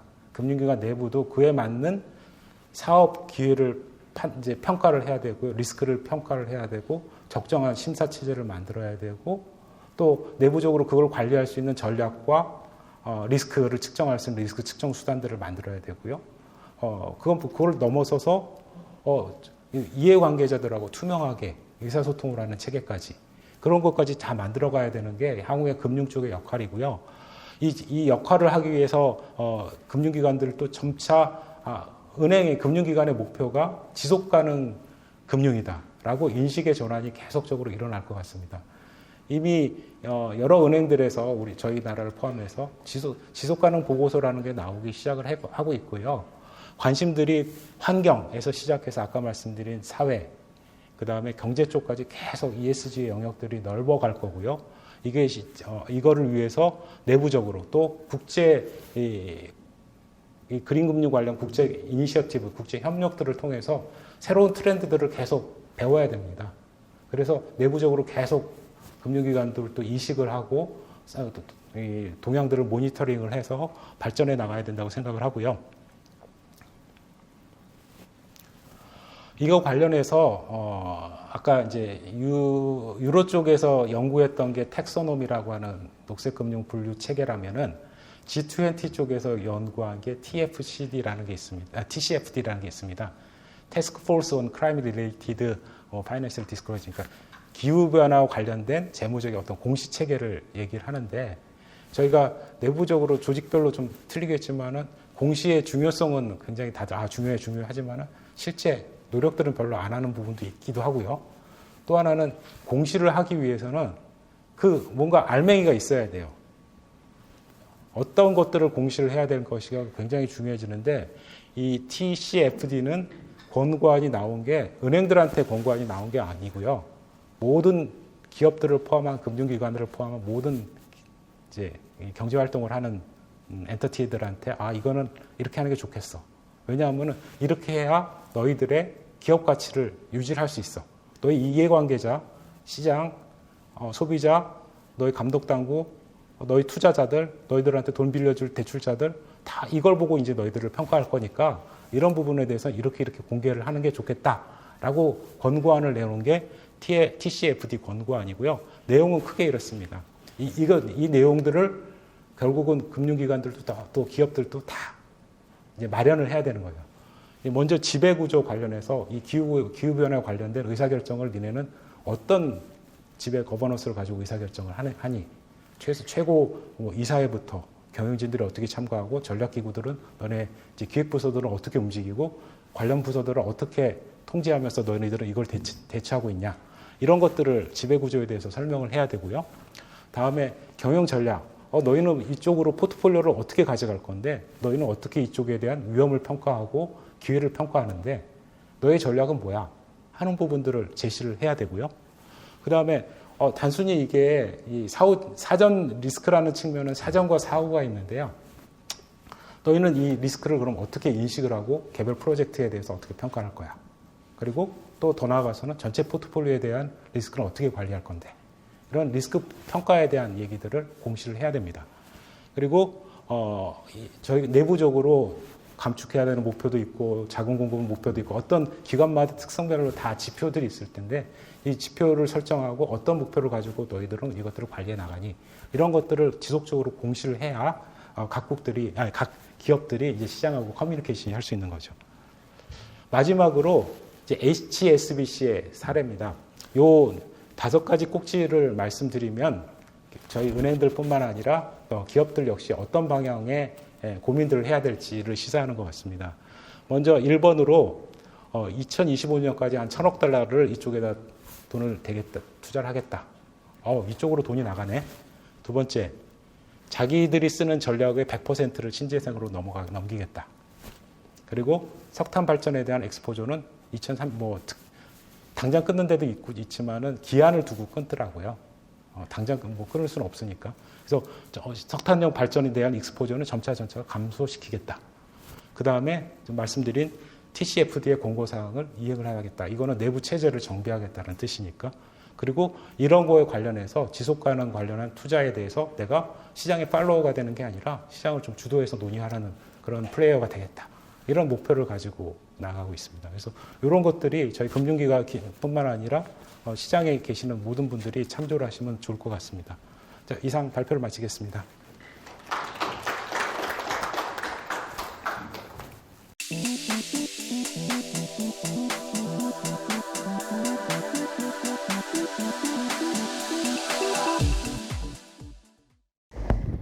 자, 마지막으로 한국판 뉴딜 정책의 실제 적용과 추진 성과를 예측해보는 시간을 가져볼 텐데요. 그린과 디지털 산업 육성에 대한 기업 대응 전략이라는 주제로 손인환 하나솔루션 수소개발사업팀장 상무께서 말씀을 해주시겠습니다. 손인환 상무님은 하나그룹의 미래 먹거리를 책임져온 하나솔루션에서 연구기획팀장을 거쳐서 미래기술연구센터장과 수전의 기술개발팀장을 맡고 있으십니다. 현재는 새로운 성장 기반이 될 수소에너지와 관련해 수소개발사업팀을 이끌고 있습니다. 마이크 넘겨드리겠습니다. 네, 안녕하십니까. 하나솔루션의 수소 관련된 사업에 책임을 지고 있는 손인환입니다.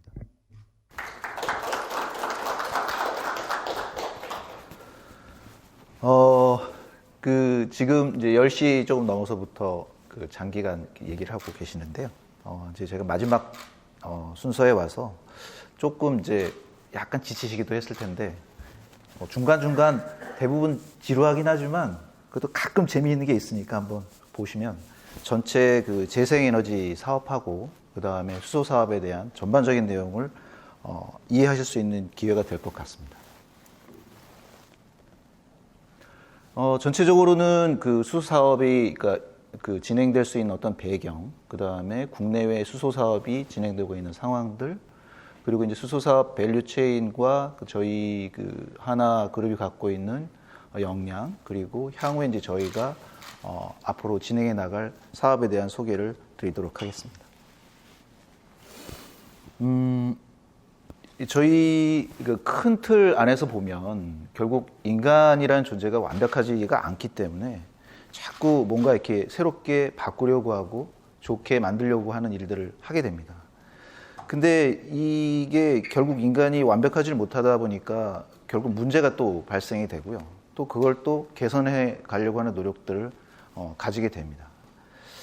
근데 문제가 뭐냐면 특히나 이제 인간의 힘이 이제 자연에 미치는 힘이 점차로 이제 강화가 되고 강력해지다 보니까 좋은 쪽으로 갈 때에도 굉장히 좋은 결과를 낼 수 있지만 나쁜 쪽으로 가게 되는 경우에도 문제들이 좀 심각해지는 면이 있어서 기존에는 이제 어떤 특정한 기업이나 국가가 이렇게 전체적으로 힘을 모아서 해결할 수 있는 예를 들어서 최근에 이제 우리나라 K 방역 같이 코비드에 대해서 이렇게 우리가 대처해 나가는 것은 국가적인 어떤 힘만 가지고도 갈 수 있는 경우가 있을 수 있지만 이런 재생에너지나 아니면 이제 수소 경제 이런 쪽 같은 경우에는 글로벌하게 힘을 같이 모아서 협력할 수 있는 경우가 아주 좋은 케이스라고 생각이 됩니다.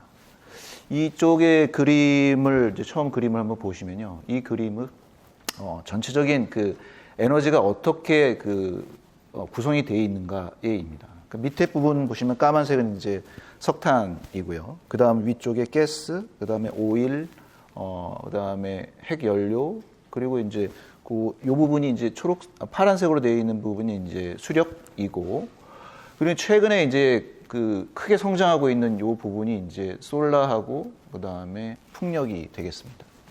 이쪽에 빨간 선 보시면 빨간 선이 이제 2020년 기준이고요. 그 옆에 있는 이제 하얀 선은 이 자료가 만들어진 2018년입니다.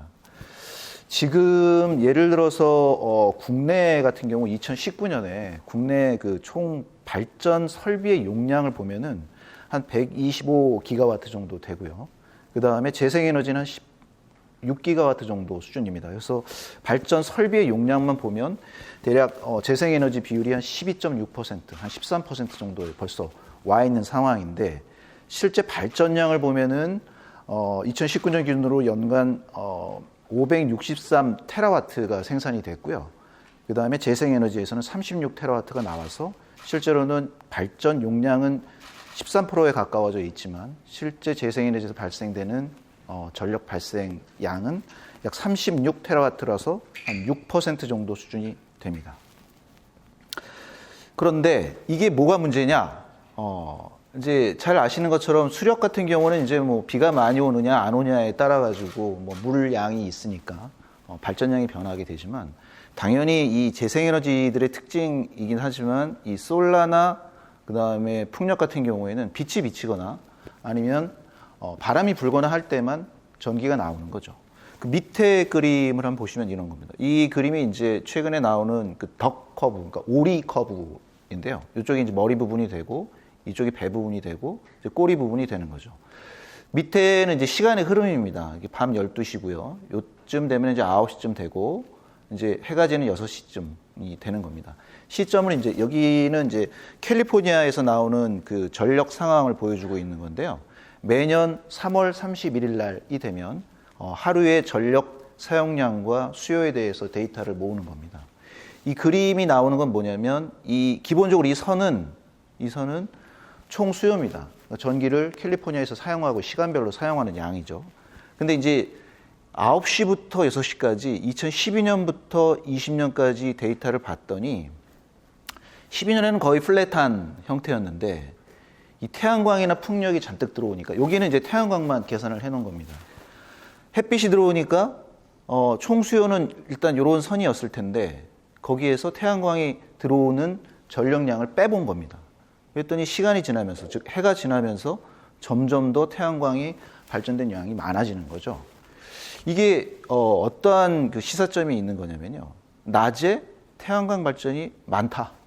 근데 밤에는 당연히 없으니까 전체적으로 보면 태양광이 없어졌음에도 불구하고 태양광이 이제 나오고 있을 때 그러면 이 밤중에는 전기를 어떻게 사용하고 있느냐? 태양광이 당연히 없으니까 기본적으로 바람이 안 불거나 뭐 이럴 때에는 기존의 발전소, 즉 화력 발전소나 아니면 원자력 발전소나 수력 발전소만 돌아가고 있는 거죠. 즉 이 낮에 이 전기가 필요할 때 태양광이 들어오고 있으니까 기존에 돌아가고 있는 뭐 화력이든 원자력이든 이런 애들은 못 돌아가는 거죠. 설비는 있지만 생산을 할 수 없습니다. 왜냐하면 수요는 정해져 있고 태양광은 나오고 있고 그러면 태양광을 받아 써야 하니까 기존에 있는 설비들이 가동률이 줄어드는 거죠. 즉 이걸 쉽게 얘기하면 낮에는 또는 풍력이 잔뜩 돌아갈 때에는 잉여전기가 생길 수밖에 없다. 그럼 그 잉여전기를 내가 담아서 쓸 거냐 아니면 기존에 있는 화력발전소를 안 돌리고 끌 거냐의 문제가 이제 발생이 되는 거죠. 이제 그런 문제들이 이제 미국 같은 경우 이제 뭐 예를 들어서 캘리포니아 같은 경우에는 뭐 발전량의 한 40% 정도가 재생에너지로 구성이 되어 있기 때문에 이제 이쪽에는 잉여 전기에 대한 문제가 이미 이제 심각해져 있는 거고 뭐 이런 현상들이 미국의 캘리포니아뿐만이 아니라 유럽의 뭐 독일이라든지 프랑스 뭐 그다음에 북유럽에 있는 국가들이 대부분 처해 있는 상황입니다. 그래서 그쪽 국가들이 그런 잉여 전기를 어떻게 해소할 건가에 대한 얘기들을 저희보다 한 10년, 15년 먼저 시작을 했던 거죠. 오른쪽에 이제 그 장표를 보시면 이제 결국 우리가 신재생 에너지를 가지고 하려고 했던 대의 명분은 CO2를 절감하고 그다음에 화석 연료로부터 좀 독립을 하고 싶다라는 어떤 욕망 때문에 시작을 했던 거죠. 뭐 깨끗한 공기, 뭐 깨끗한 물 이런 걸 쓰고 싶다는 거죠. 근데 문제가 생긴 거죠. 이런 것들처럼 원래 기본적으로는 신재생 에너지가 기존의 화력이나 원자력보다 좀 그러니까 발전할 수 있는 단가가 좀 비싸기 때문에 단가의 문제도 있었지만 그 문제를 극복하려고 열심히 이제 대량 생산 체제에 뭐 많은 투자를 해가지고 해봤더니 이제 이런 잉여 문제가 발생을 했던 거죠. 그럼 이런 남는 전기를 어떻게 해결할 거냐? 이게 단순히 그냥 남아서 버리는 문제가 아니라 실제로는 이 남는 전기 때문에 이제 왔다 갔다 하는 전기 때문에 그리드, 즉 우리가 보통 사용하고 있는 전력망, 그러니까 발전소와 우리 수요자까지 또는 뭐 산업체까지 연결해 놓은 그런 망을 저희가 이제 그리드라고 부르는데 이 그리드가 안정적으로 운영이 되고 있었는데 이런 재생에너지가 들어오면서 그리드 부분에서 좀 문제가 발생을 한다. 전기가 모자라도 블랙아웃이 되지만 전기가 왕창 나와도 블랙아웃이 됩니다. 그래서 이거를 조절하려고 하는 뭐 전력거래소라든지 한전이라든지 이런 부분에서 굉장히 걱정들도 하고 이걸 해소하려고 노력을 하는 거죠. 그래서 온그리드 쪽에 있는 이런 파워 플럭추에이션 부분에 신재생에너지 부분을 누군가 좀 잉여 부분을 해결해 줘야 되겠다라는 것 하나가 있고 이런 온그리드가 아니고 오프그리드, 즉 전력망에 실기 전에 이게 플럭추에이션이 생기기 전에 저희가 전기를 담아가지고 또는 그 전기를 활용해서 어떤 산업으로 연결할 수 있다고 하면 그 부분을 우리가 해결할 수 있으니 온그리드 부분과 오프그리드 그 부분 양쪽에서 문제를 해결할 수 있는 이런 방법들을 한번 도전해 보자라는 게 이제 수소 사업의 배경이 되겠습니다.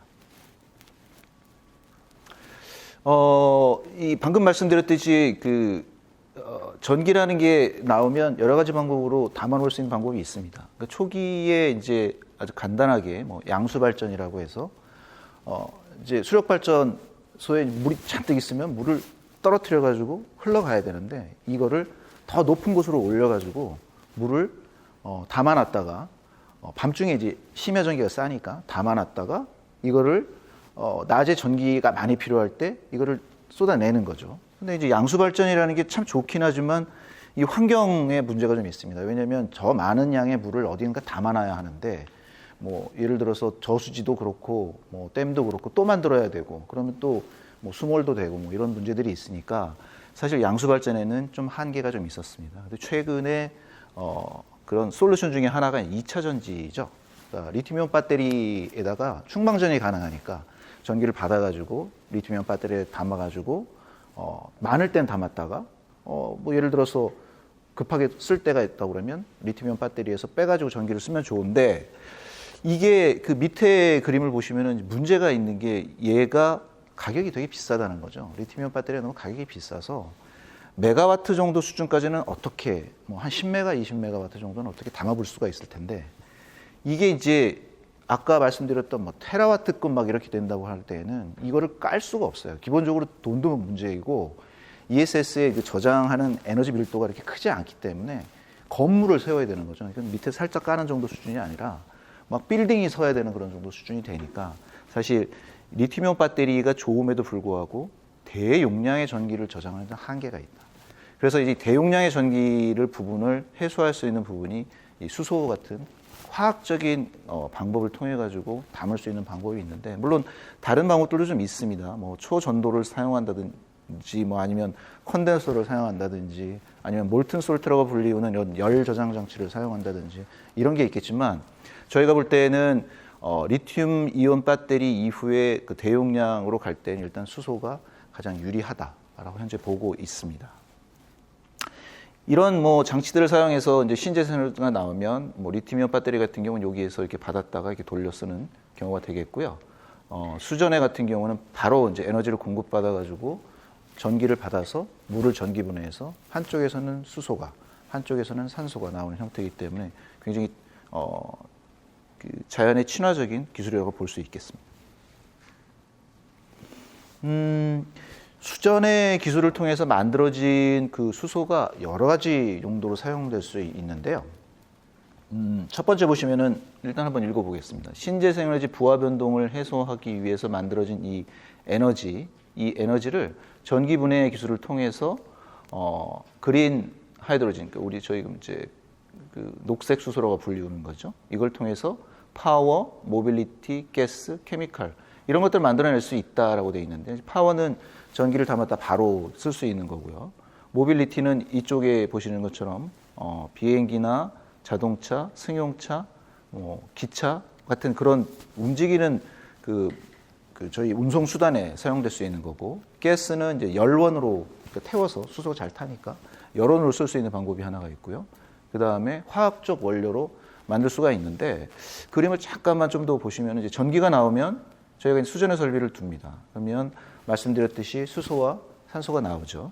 그러면 그 수소를 뭐 필요할 때 쓰기 위해서 저장해 두기도 하고 또는 그 공기 중에 있는 CO2 즉 이산화탄소를 저희가 캡처해 가지고 그거를 C하고 그다음 저희가 만든 수소가 있으니까 C와 H를 두 개를 화학적으로 결합을 시키면 저희가 얘기하는 뭐 석유화학 원료가 될 수 있는 거죠. 가장 간단한 물질이 이제 메탄 같은 걸 만들어낼 수 있고요. 그걸 활용해서 메탄올이라든지 에탄올 또는 에탄이나 프로필렌 같이 석유화학에서 사용할 수 있는 기본 물질도 만들어낼 수 있습니다.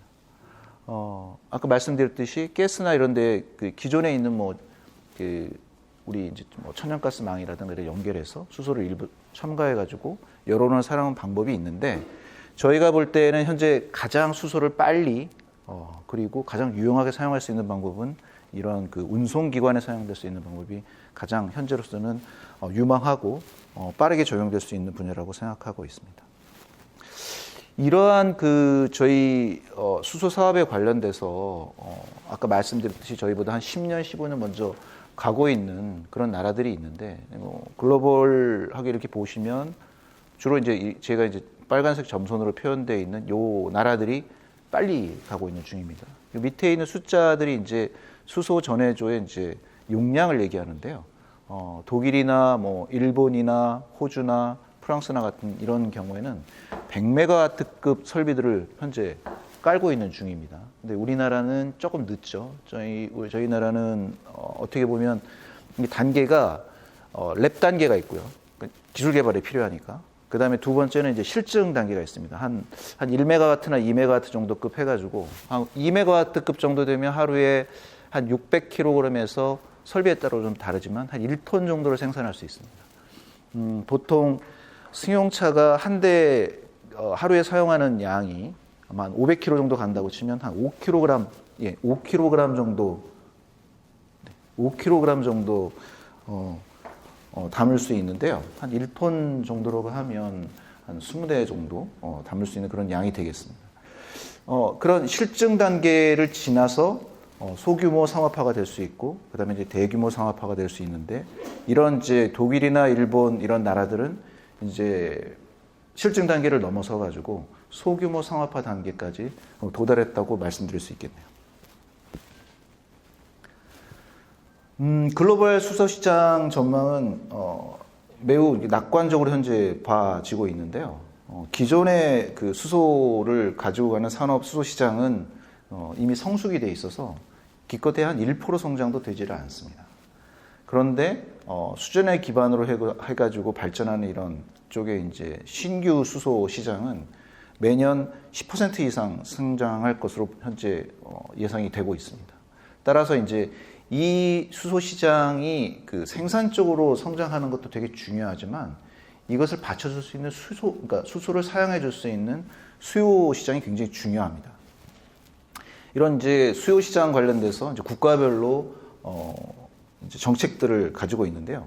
아까 앞쪽에 말씀드렸듯이 대부분 수소차의 보급과 운영에 관련된 정책들을 많이 내놓고 있는 이유는 말씀드렸듯이 굉장히 빠르게 수소를 사용할 수 있는 적용 방법이 될 수 있기 때문입니다. 물론 이제 그만큼 기존에 있는 뭐 디젤을 쓴다든지 아니면 휘발유를 쓴다든지 하는 그런 것들보다 굉장히 친환경적이기 때문에 앞으로는 아마 수소 자동차하고 전기 자동차가 아마 경쟁을 하면서 발전할 거라고 생각이 됩니다. 우리나라는 그 25년까지 수소차를 한 10만 대, 그 다음에 충전소는 310개 정도 보급하고 할 계획이 있고요. 그 다음에 미국 같은 경우는 태양광이 많이 깔려 있는 캘리포니아를 중심으로 해서 수소차와 충전소가 보급이 되고 있습니다. 독일 쪽에서는 이제 어마어마한 돈을 집어넣어가지고 지금 하고 있는데요. 한 70억 유로 정도를 투자해가지고 30년까지 한 5기가와트, 그 다음에 2040년까지는 10기가와트의 수준의 설비를 깔겠다고 지금 공표를 해놓은 상태입니다.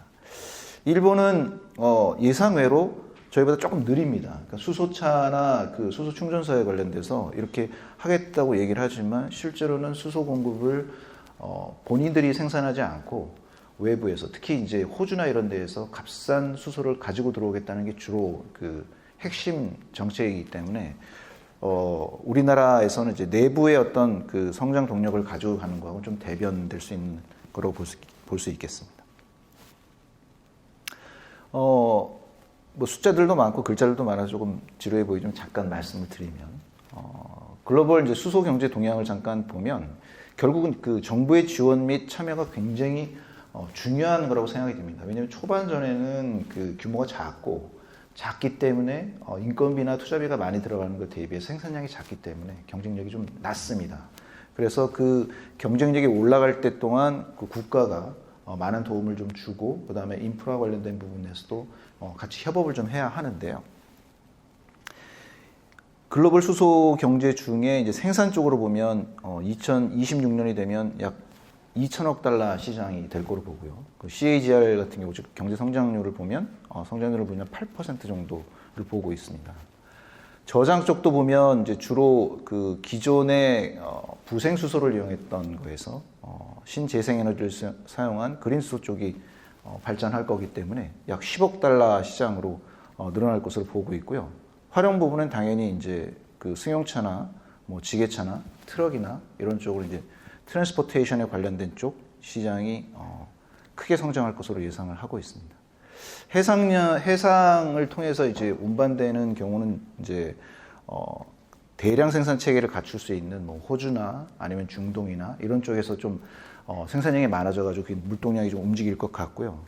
밑에 보시는 것처럼 그 수소를 운반할 수 있는 그 수소 운반 그 선박 같은 경우는 아주 특수한 구조를 가지고 있기 때문에 현재로는 그 상업화에 가까이 가 있는 거는 안타깝게도 일본이 먼저 한 8,000톤급 배가 처음으로 이제 진수가 되어 있고요. 아직 상업화는 되지 않았지만 진수 이후에 이제 내장이나 이런 것들을 끝내게 되면 아마 내년부터는 이제 시범 운전이 될 수 있을 것 같습니다. 우리나라도 아직 진수까지는 이루어지지 않았지만 개발이 상당히 현대 쪽에서 많이 진행이 되고 있다고 얘기를 듣고 있습니다. 인프라도 되게 중요한데요.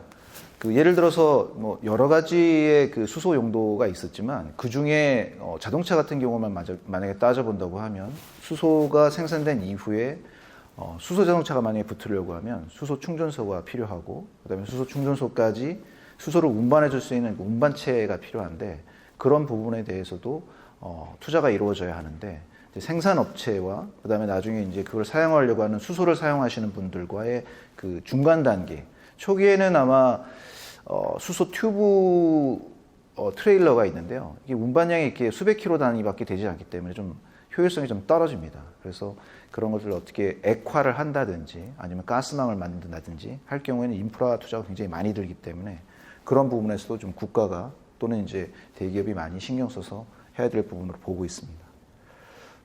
다른 나라들 잠깐 보시면 그 미국 같은 경우에는 그 실제로 R&D 쪽에는 많이 이루어지고 수소 관련된 사업들이 많이 이루어지고 있지만 실제로 생각보다 이렇게 많이 빨리빨리 진행되지 않고 있습니다. 그 이유는 아무래도 너무 넓은 그 지역을 커버를 땅덩어리가 넓다 보니까 예를 들어 특정 지역, 뭐 캘리포니아 같은데 태양광이 많다거나 하는 그런 곳에서는 빠르게 진행되는데 전국적인 그 규모에 볼 때에는 사실 우리나라가 더 유리할지도 모르겠습니다. 유럽 쪽에서는 아무래도 오랜 그 기간 동안 준비를 해왔기 때문에 2030년까지 40기가와트 수전해를 깐다는 그런 큰 폭의 정책을 내놓고 있고요.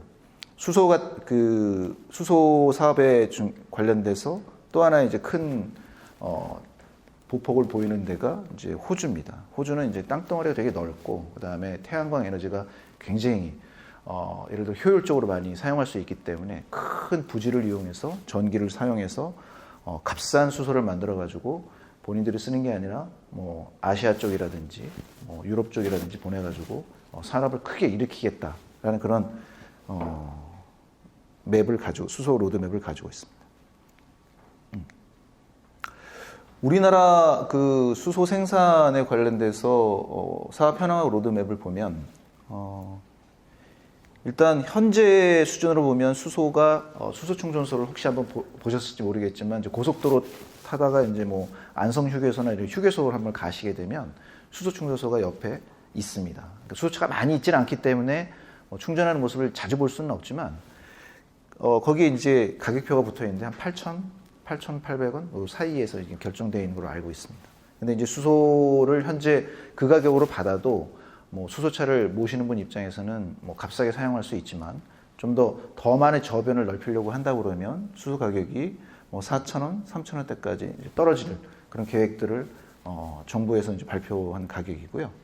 그 다음에 그 수소차나 아니면 수소를 운반하는 차량의 운송비를 보면 현재 보면 킬로그램당 100만 원의 수준인데 이런 것들도 반값으로 떨어뜨리고 용기도 지금은 이제 수소의 압력을 견디기 위해 가지고 금속으로 되어 있기 때문에 굉장히 무겁고 다루기도 되게 힘듭니다. 이런 것들을 복합 소재, 탄소와 폴리머를 이용한 복합 소재로 바꿔서 전체적으로 가격도 낮추고 예를 들어서 운반하거나 이럴 때 취급도 용이하는 방법 쪽으로 이제 가고 있습니다.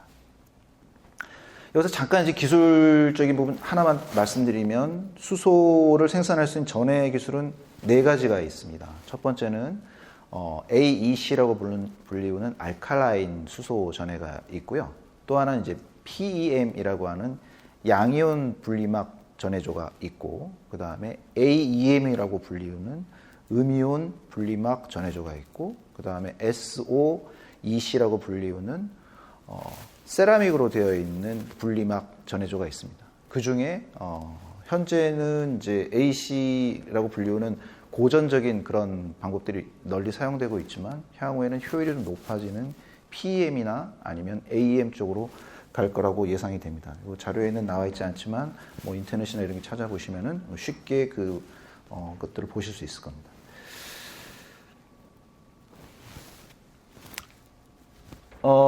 저희가 이제 드리고 싶은 얘기 중에 요게 조금 핵심인데요. 좀 정리를 좀 하자면 우리나라의 그 수소 사업이 성장할 수 있는 것들은 일단 크게 보면 3가지로 볼 수 있습니다. 하나는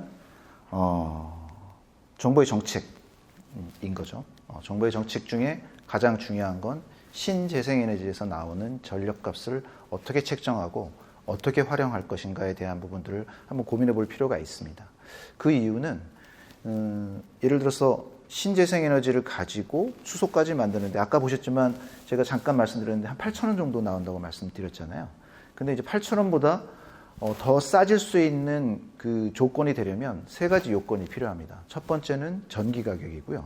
두 번째는 저희 같이 이제 기업체에서 수소를 생산할 수 있는 설비의 투자비를 낮추는 겁니다. 그 다음에 3번째는 수소를 최종 소비처까지 옮겨가서 사용할 때 들어가는 인프라 부분하고 그 다음에 수소 자동차가 예를 들어 개인한테 판매될 때 가격대가 낮아져야 되는 부분, 이 3가지로 볼 수 있습니다. 이 3가지가 서로 유기적으로 굴러갈 수 있다고 하면 수소 경제가 아마 폭발적으로 늘어날 수 있는 근간이 될 겁니다. 다만 밑에 잠깐 써 있긴 하지만 이 기존 사업자라는 것은 그 전기를 공급하시는 분, 그 다음에 수소를 생산해서 판매하는 사람들, 그리고 수소를 이송해서 운반하는 사람들과 수소 자동차를 만드는 분들 간에 이해타산이 초기에는 되게 있을 겁니다. 근데 아까 맨 처음에 말씀드렸듯이 어떤 일이 문제가 생겼을 때 그 문제를 해결하려고 하면 이해 당사자들이 모두 모여서 협심을 해야 그 문제를 결국 풀 수 있는 솔루션이 나오는 것이지, 어떤 한 사람이 뭐 정부가 혼자서 끌고 간다, 아니 기업체가 막 투자비 혼자 낮췄다, 뭐 이런 것 가지고 되는 건 아니라고 생각이 듭니다. 따라서 이 3개의 사람들이 머리를 맞대고 솔루션을 찾아보면 분명히 답이 있을 수 있는데, 중간쯤 말씀드렸듯이 예를 들어서 뭐 독일이라든지 프랑스라든지 뭐 미국이라든지 그분들 만나보면 거기도 방금 말씀드렸던 그 3개의 주체가 첨예하게 싸우고 있는데 예상외로 답이 잘 안 나오고 있는 거죠. 근데 우리나라 같은 경우에는 어떤 문제가 발생됐을 때 초기에는 좀 힘들어 하겠지만 또 뭉쳐서 또 그 문제를 또 쉽게 풀어낼 수 있는 그런 또 의지들도 있기 때문에 이 부분들이 가장 중요한 거라고 생각을 하고요. 그래서 인프라 구축 부분, 기술 혁신 부분, 수요 확대, 이렇게 3개의 큰 축으로 저희가 나중에 수소 사업에 관련돼서 오히려 저희가 10년, 15년 뒤졌지만 전체 사업 부분에서는 이거를 끌고 나갈 때 우리나라가 독보적으로 1위가 될 수 있는 방법은 그런 이 세 개의 주축이 어떻게 협심해 나가느냐가 가장 중요한 사항이라고 생각을 합니다. 마지막으로 이제 두 장표가 남아 있는데요. 하나는 이제 그 수소 밸류 체인, 뭐 벌써 설명을 다 드렸으니까 쉽게 이해가 되실 겁니다. 재생에너지가 있고요. 그 다음에 수소를 생산하게 되고 이송하고 활용하고 이게 좀 더 발전이 되면 수소 도시까지 만들어낼 수 있는 그런 이제 밸류 체인이 되겠는데요. 저희 그 하나그룹 같은 경우에는 재생에너지 관련돼서는 이제 하나솔루션 내 큐셀 부문이 일을 하고 있고요. 그 다음에 저희 그 수전의 기술과 장비에 관련돼서는 저희 하나솔루션 케미칼 부분이 업무를 담당하고 있고요.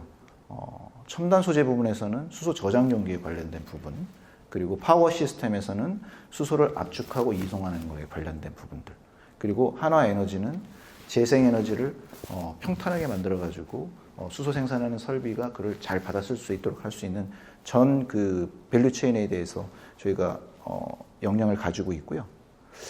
잠깐 설명 하나만 드리면 이제 신문지상에서 나오는 얘기들을 한번 보실 때 이해가 되라고 말씀을 드릴게요. 하나는 이제 그레이 수소, 블루 수소, 그 다음에 청록 수소, 그린 수소, 수소 종류가 4가지나 됩니다. 그렇다고 해서 수소가 달라지는 건 아니고요. 만드는 방법에 따라서 조금씩 차이가 있어서 나중에 이제 혹시 기사나 다른 분들하고 말씀 나눌 때 이런 부분 좀 도움이 될 것 같아요. 그레이 수소는 색깔이 까맣죠. 그렇다 보니까 까만 애에서 나오는 거죠. 석탄이나 아니면 석유 같은 곳에서. 그렇기 때문에 얘네들은 그 탄소를 함유하고 있기 때문에 이산화탄소가 어쩔 수 없이 발생됩니다. 그래서 약간 친환경적이지 않다. 그래서 그레이 수소라고 부릅니다. 밑에 있는 블루 수소는 그레이 수소보다 조금 나은 건데요. 뭐냐면 생산은 똑같이 하는데 이 이산화탄소의 발생량을 좀 줄여주는 겁니다. 그런 공정을 가지고 있으면 그걸 저희가 블루 수소라고 부릅니다. 블루라고 해서 완전히 다 탄소가 없는 건 아니고요. 청록 수소는 최근에 나온 건데요.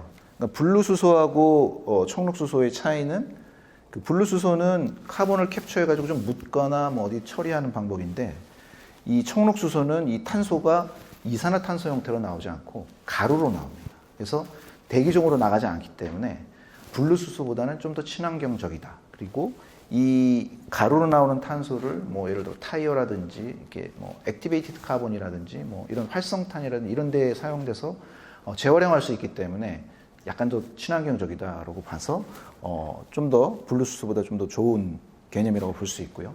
그린 수소는 이제 탄소가 하나도 없죠. 왜냐면 물만 가지고 전기 분해를 해서 수소와 산소만 나오기 때문에. 그래서 저희가 볼 때는 요 청록 수소와 그린 수소가 친환경적인 수소라고 말씀드릴 수 있겠네요. 마지막으로 그 저희 하나그룹에서 이제 그 업무를 하는 그 일정을 잠깐 말씀드리면 현재 저희가 이제 국내 실증 사업을 추진하고 있습니다. 그래서 국내 실증 사업을 통해서 소규모 상업화를 먼저 하고요. 그 다음에 그게 완성이 되면 바로 이걸 들고 대규모 상업 체제를 갖추려고 하고 있는데요. 국내가 먼저 끝나고 나면 이제 해외 수소 사업 관련해서 이제 진출하려고 노력을 하고 있습니다. 뭐 당연히 이제 먼저 가고 있는 EU 쪽으로 그리고 저희가 일부 사업을 하고 있는 미국 쪽으로 먼저 할 예정이고요. 그다음에 수소나 이런 쪽에서는 저희가 직접 생산하지 않는다 그래도 수소가 워낙 싸게 나올 수 있는 가능성이 있기 때문에 지속적으로 모니터링하면서 대응을 하려고 하고 있습니다. 따라서 이러한 그 전체적인 업무 스케줄을 통해서 저희가 수소에 관련돼서는 재생에너지부터 시작해서 최종적으로 수소를 사용하는 데까지 전 주기에서 역량을 갖춰서 1등 기업이 되고 싶다라는 그런 바람을 가지고 있습니다. 여기까지 말씀드리겠습니다.